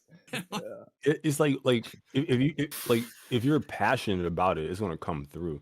Like me, when I don't give a fuck about Boruto, you look at my ain't no fucking Boruto videos on my channel. That's when I don't give a fuck. Like I ain't talking about it. I'm not streaming about it. That's what like. Do you want all the content creators to say, man, fuck this shit? No. You guys, I'm sure, me definitely, because I don't, I'm not in your mind, but I'm passionate about what the fuck I talk about. So like, I really like Boruto. I ain't gonna sit here and bullshit you. I like the series, but you gotta talk about the bad. And right now, Kawaki's character is that if he ain't off the clip, he dangling. I don't know what the fuck, bro. Like I'm trying to lend him a helping hand, and like bro is just slapping it away. He ready to fall, and I'm like, I'm trying to wait and see where they going with this, but like he running out of fucking ledge at this point. I'm like, yo, do something, like, because I always say even if you have him have this big turnaround, he becomes like fucking him, right? Air quotes him. He becomes that fucking guy. The journey there matters, bro. Like even if Code becomes something special, he didn't took one L too many. And the same thing for like Kawaki. After a certain point, you can't just keep losing, looking pathetic, being talked down to, being trashed, and then like, oh, we're just gonna have him. This is a part of some arc, and then he becomes like, nah, bro. The journey has to matter. That the character's dead. If Boruto trains him, he's fucking dead. I don't want to hear nothing about this character ever again. I don't give a fuck if he becomes like fucking Ultra Instinct Goku tier like levels of cool. No, fuck him. He's done. It's over, bro. I agree. The journey does matter because, like, even if so hypothetically, let's just say you love the ending of Naruto, you love like the unison sign and the chapter 699 when Naruto gives Sasuke the headband, all that jazz. You love it, okay? Hypothetically, you get the same first chapter and the same last 3 chapters. A terrific beginning, terrific end. But imagine if the journey just sucked on your way there. Naruto would not be a good story. So the journey is the most important part. It's most of the story. I mean, that's What I kind of would- true. Yeah. Kind of true. Well, speaking of fission, Mello, do you think So my Barion mode theory is an goes- isotope? I'm taking an edible. Fuck this. I was trying to get through the night. I was trying. They asked I me that tried. same question. Well, I fucking I'll tried. ask you a different question then, Mello. Jesus Christ. If you had to guess, with obviously educated guess, what do you think the atomic number of Barion mode is? What? Well, as in I- like how many What's protons does Naruto's it have? birthday? 10. Bro, all that shit's not real. It's not real, bro. The anime didn't say nothing about that bullshit for a reason, okay?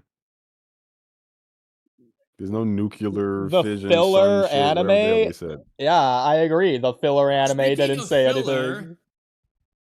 Where's the Boruto scar get shorter? when he was sleeping? Let me look. It's probably foreshortening. Yo, why is this So thing it look looks so- shorter, you said? Is that mean, to in me, the It does. preview? It does. Now I'm I trying to will find the say official site. I Is haven't that what the seen. panel's from? Okay. Let me look for another like image to compare with. Let me look at like chapter 1. They get a nice zoom in on board. Oh God!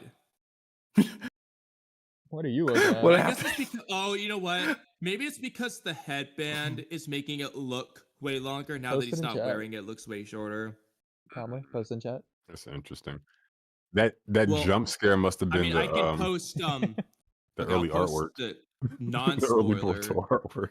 Hold on, I'll look for a few more. Describe My this. God, you forgot how mid it was. So here's this. I'll look So- for a few more images to compare Okay. with. So the spoilers aren't being received well, is from what I'm understanding. Oh my god, yeah, it's crazy. Oh yeah, this makes it look longer.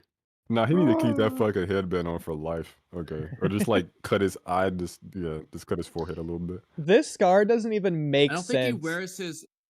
Like, why is it curved here and then randomly like jutting upwards here at the other scar thing? Well, how he got the scar don't make no fucking sense. Dude, None the of- scar bro, scene it's just- itself oh. was ass. One of the most anticlimactic things ever. Like, bro jumped head first. Like, it don't make sense. Ah, Yeah, he jumped with his eye instead of like his back. He used his eye.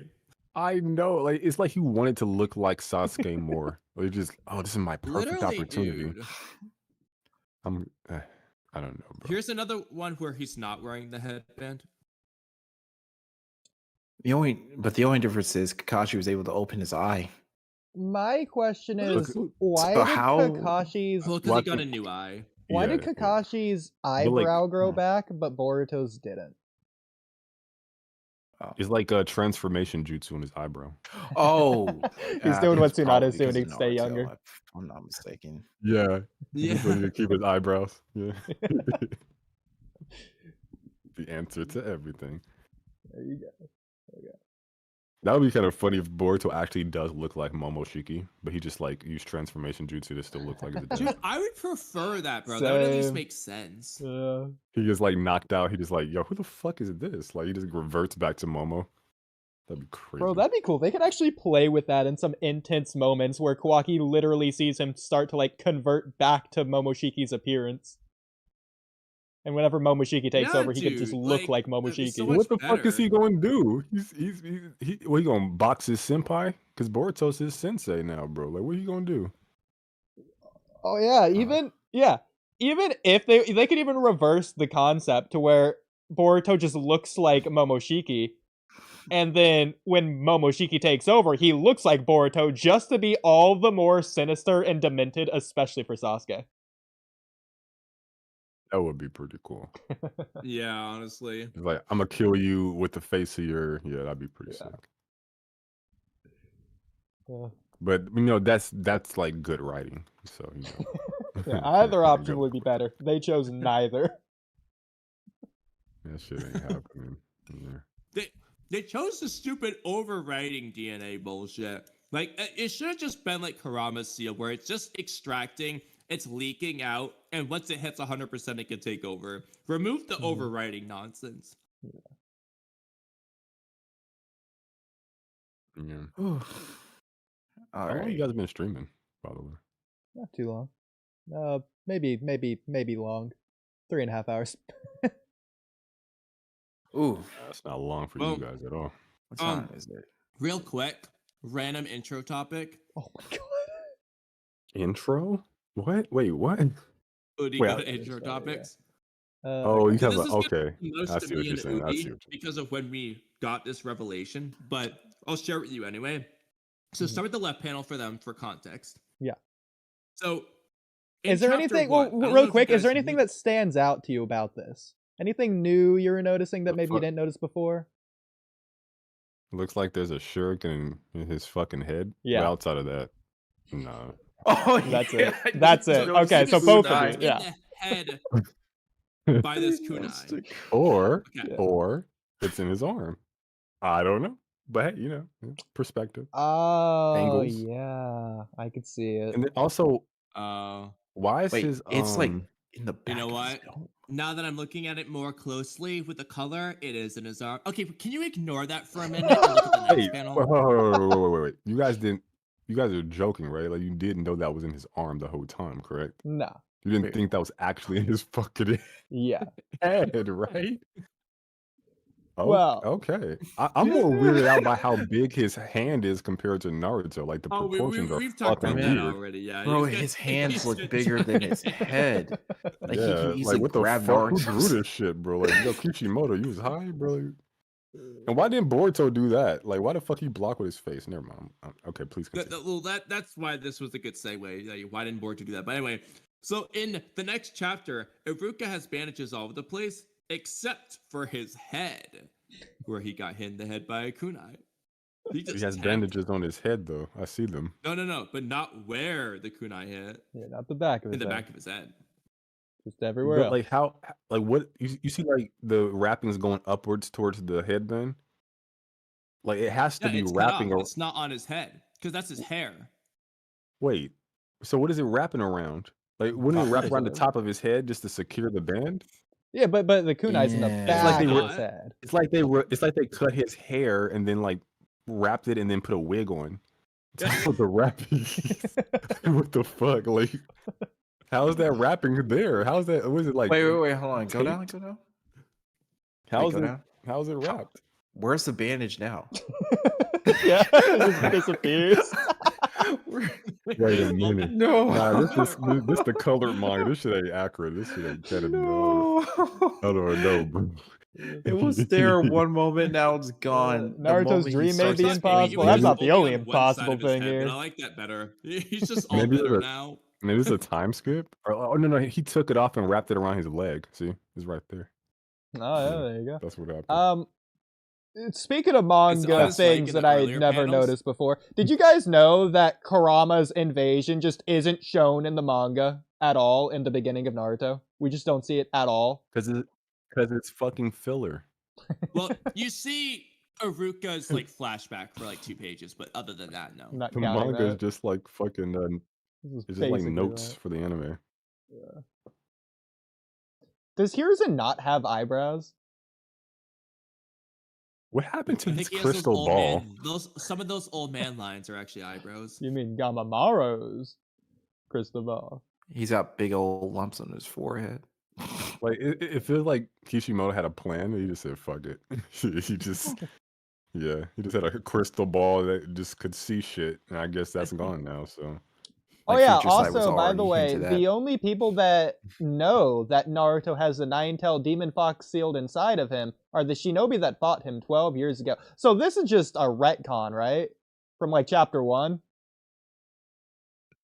bro, you need the black and white manga because the color stuff they be writing their own shit. Like I've noticed that. Like the shit ain't accurate sometimes. I love how he starts with It'd just be as I you don't know. No. The website I use is Viz. I mean, occasionally there's typos, but it is the same Viz translation. No, I don't know, but one of them panels had me fucked. I was saying some shit that wasn't I mean, accurate. I'll I go was look like, right "Nah, now. I gotta get the black and white real quick, bro. It's only chapter 1, so it won't be hard to find. I love how he's Yeah, it's also like the saying. Amaterasu shit. Oh yeah, he's saying here. I made a law not to ever mention that to everyone. Mizuki didn't break the law. He only told one person. Oh, hold on a minute. This translation is completely different on this panel in particular. I can imagine. I'm Yeah. telling you. You gotta be Wow, careful with you that don't shit. say. So what Okay, does that hold one on. Let say? me take a screenshot of this page. Okay. That's weird though, because I've gone through this and compared them, and they have been the same. But this particular page sequence is definitely not the same. Yeah, the color manga is iffy. Like it's always like it's cooler. Obviously, it's colored, but like I've personally noticed like some of this information just like different. Or they'll use like weird fucking words that just aren't even in like the Naruto lexicon. Like you're like, what? It's weird I've though, never because, heard like, this shit for ever example, spoken the ever. color manga, it's like, so this starts off with the whole shadow doppelganger jutsu bullshit, but like, and the color manga does the same. For example, Yeah, I think it's or the probably ninja like centerfold. That's the transformation jutsu. I think it's like 90-something% accurate, but like every now and again you'll get some weird shit. It's like, Yeah. what the fuck is this? I just the fact that it happens at all, I just gotta be careful with it. All. I don't really like All Yeah. right. make a bunch of Naruto content like that, so it ain't that big a deal. All I know is that disclosure of that Oh. secret is most strictly forbidden Also, yeah, under these first pain two chapters are a bit different. of the severest penalty our law can inflict. Huh. Hiruzen's Akatsuki tie-ins confirmed? Pain Didn't really Hiruzen get is beat by used. Naruto in the first episode? That's A sexy foreshadowing right there. jutsu. Yeah, bro got beat by like a Corruption flunk of out the world. academy student in the first episode. That shit was mid. Let's go back to the other translation again. Bro soloed a Kage. That's crazy. He was already Kage level before he became a Kage. The Shinobi that fought him is very different from the adults. Like, Yeah. one's including citizens, one isn't. Yeah, Also, exactly. I've severely punished those who've broken that law. So he's actually punished some people for this before. Maybe that's why a bunch of people know in episode 1. He clears that up. Nah, By the bro, way, he made him. You know how even- old people are. They make you rub their feet and shit. That's probably all he did. Look at the Nothing shape major. of the speech bubble. It's not just the words inside. The speech bubble itself is just changed. It's a slightly I told different you, shape bro. somehow. How does that even work? Yeah, Hey, go back to the it's black like and white. moved over. Not. I kind of think maybe Hiruzen's covering up the rest of it, but no, it's like a jelly bean. It's like it's warping around Yeah, him. like. So Like- what are they doing the color manga to make that fit? Oh, it's like About they like Did they altered move the Hiruzen panel. to the right? They altered the panel in totality. That's wait, how much distance is Oh, between I guess that's because Kurama? there's so much less words that they could get away with this. I just want to Actually, the know, black and white looks better. why did they add in this this specific triangle panel. as orange here? This clearly isn't the color of the Ninetales or Hiruzen's hat. What is this? I think it's like the fire symbol, or is that higher up? probably the fire symbol. Wait, his hat's never black, anyways, is it? It's most. I thought in. Yeah, Yes. that shit ain't even black, bro. Oh, they screwed up. It is here. It's, wait, Oh, here it is. what version is that? Nah, his shit ain't even black. Don't even make sense. This shit is Got the wrong colors. I told Beginning you, of the color Oh. manga. fucking filler. It's okay. I told you, it's filler. It ain't accurate, bro, at all. I would love to stay on, but I'm about to head out. It's 2 a.m. right now. Oh shit, Fair it enough. is. I might Yeah. as well head out too, bro. I just wanted to shoot the shit about them head ass leaks. That shit can't be true. It can't be fucking. I couldn't believe what I read. It can't be accurate. But yeah, I'm gonna head out too. Yeah. Y'all boys be safe. All right, see you Yeah. guys. All right. See you guys later. Peace. Peace. All right, I'm gonna go put my potato in the oven. Okay. If you want, Yeah. if you want, If I want. we can completely say. Well, I guess we have two options. One is to just do other Boruto topics. The alternative is to talk about the Mizuki rewrite thing. I feel like we should save that for another time when we have a guest and want to talk for a long time.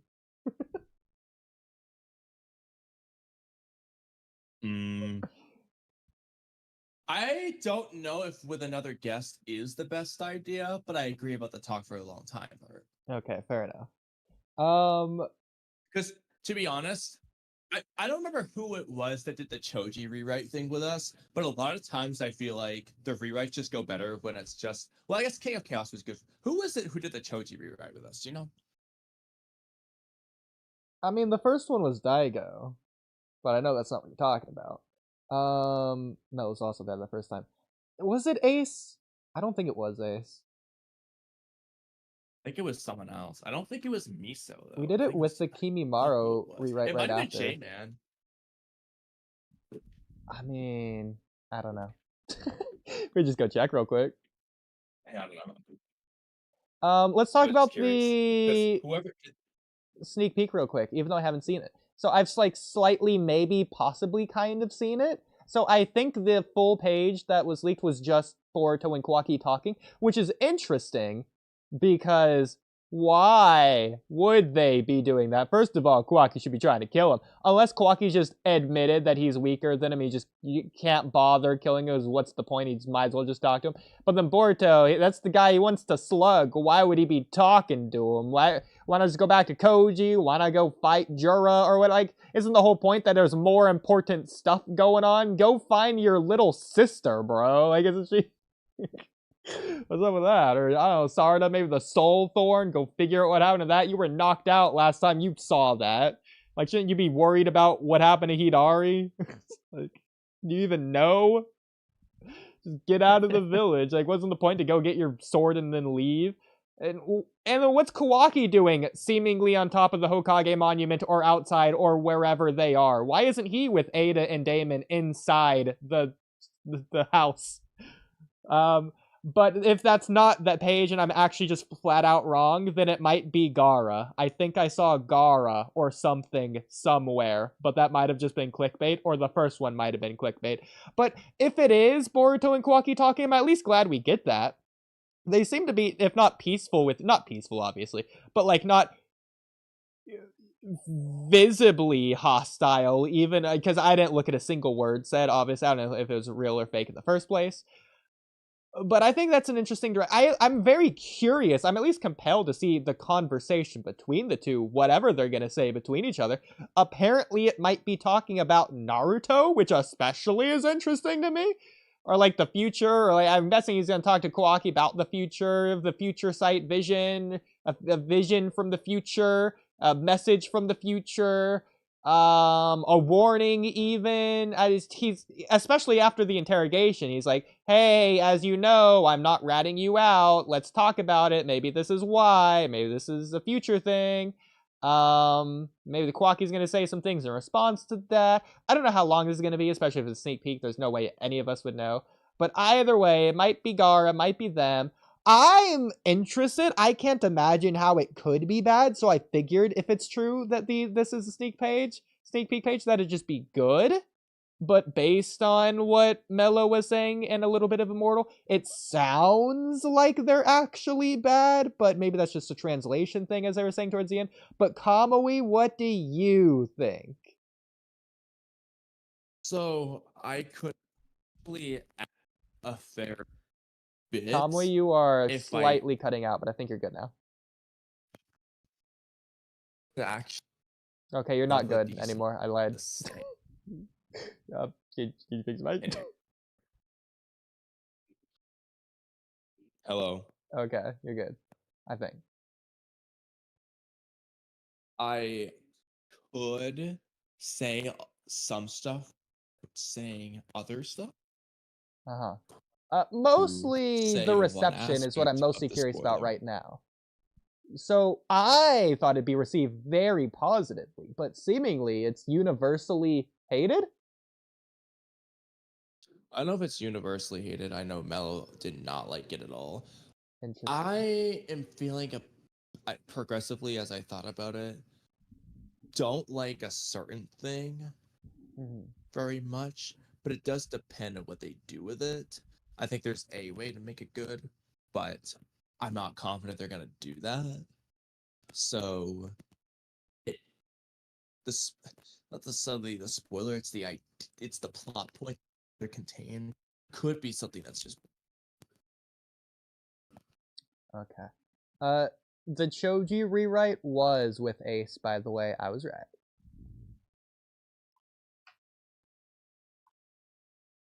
So there you go. Was it my mic? But anyway, Maybe it was. Okay. I think you're good. I mean, I could go further in depth on thing, but like I said, that's gonna require me to like say something about the spoilers. Well, okay. I'm assuming I'm on the right track, because I think I saw whatever the spoiler page was. So at least you can at least confirm if I'm on the right track with what I'm describing the spoilers as. I've described them as two potentially different things, so there you go. You were on the right track, yes. Okay. And I tell you one of those tracks, which is the right one. Well, based on the say conversation with to address some Mello, other things you said. it's obviously the Kawaki one. He's at least there. I'm assuming Boruto's there. I'm assuming they're talking. So I'm assuming it's that. I'm assuming all of that is just correct. I did see the correct spoiler page or whatever. Yeah. I don't know if they're actually outside or not. All I saw was Boruto and Kawaki in my peripheral vision seemingly together. I don't know. Maybe they're like Ino talking from a distance or something. Who knows? But, well, what I can say with that confirmed for you, because this isn't a spoiler, it's entirely just I don't know either. Oh, okay. I would like that Eida. This is what I would like to have happen. I would like Eida to have seen Boruto, flown over to him, talked to him like she wanted to, and then Boruto talks to Kawaki. No, I think it'd be way cooler. Almost like a one-way communication. Boruto flies somewhere that he just knows Eida would be watching him at this moment in time. He just he stops flying, so he levitates to the ground. I don't know if that's how levitating, but he flies to the ground, slowly, he sheathes his sword. So he puts up his sword. And he just starts talking Eida, I have a message for you to relay to Kawaki right now. Something like that could be cool, to where obviously he can communicate to Kawaki through Eida, but then that can't work the other way around because you'd have to go there. I think something like that could be cool. Well, I think he could just say Eida, come here so I can talk to you or something. Nah, I like my way better. But okay, you just want Eida and Boruto to talk. You don't care about the Kawaki part of that.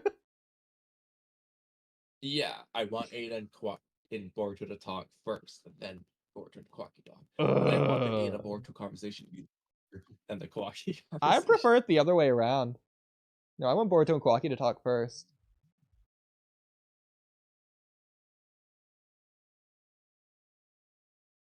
I think it makes more sense for him to talk to Eida first. Why? Because Eida has the advantage of being able to just find Boruto before Kawaki does, and so she can just do that. Does Kawaki care if someone like Eida talks to Boruto? I don't think he cares. He would care. He'd probably just let her do it. She doesn't have to tell him anyway. Well, he's not stopping her from doing it. What do you mean? It's she can just do that, but she'll be able to find Boruto before he can. So she has the advantage there. I mean, it's interesting how Kawaki wouldn't be asking Eida where he is right now. But it's interesting that he's not doing that anyway. I just don't understand why he just didn't kill Boruto last chapter. Unless he's just worried about the Shinju or something. I don't know. Well, that is why. The only problem is all the information Boruto had, Eida was gone anyway. But it seems like Kawaki just wouldn't care, which makes it weird. Kawaki makes no sense. That's the problem. That's the problem. I agree. Okay. Is to keep going back and forth with his mindset on certain things. Yeah. It's like, why do you like? I don't know, man. Like, I don't understand, but I don't understand too much.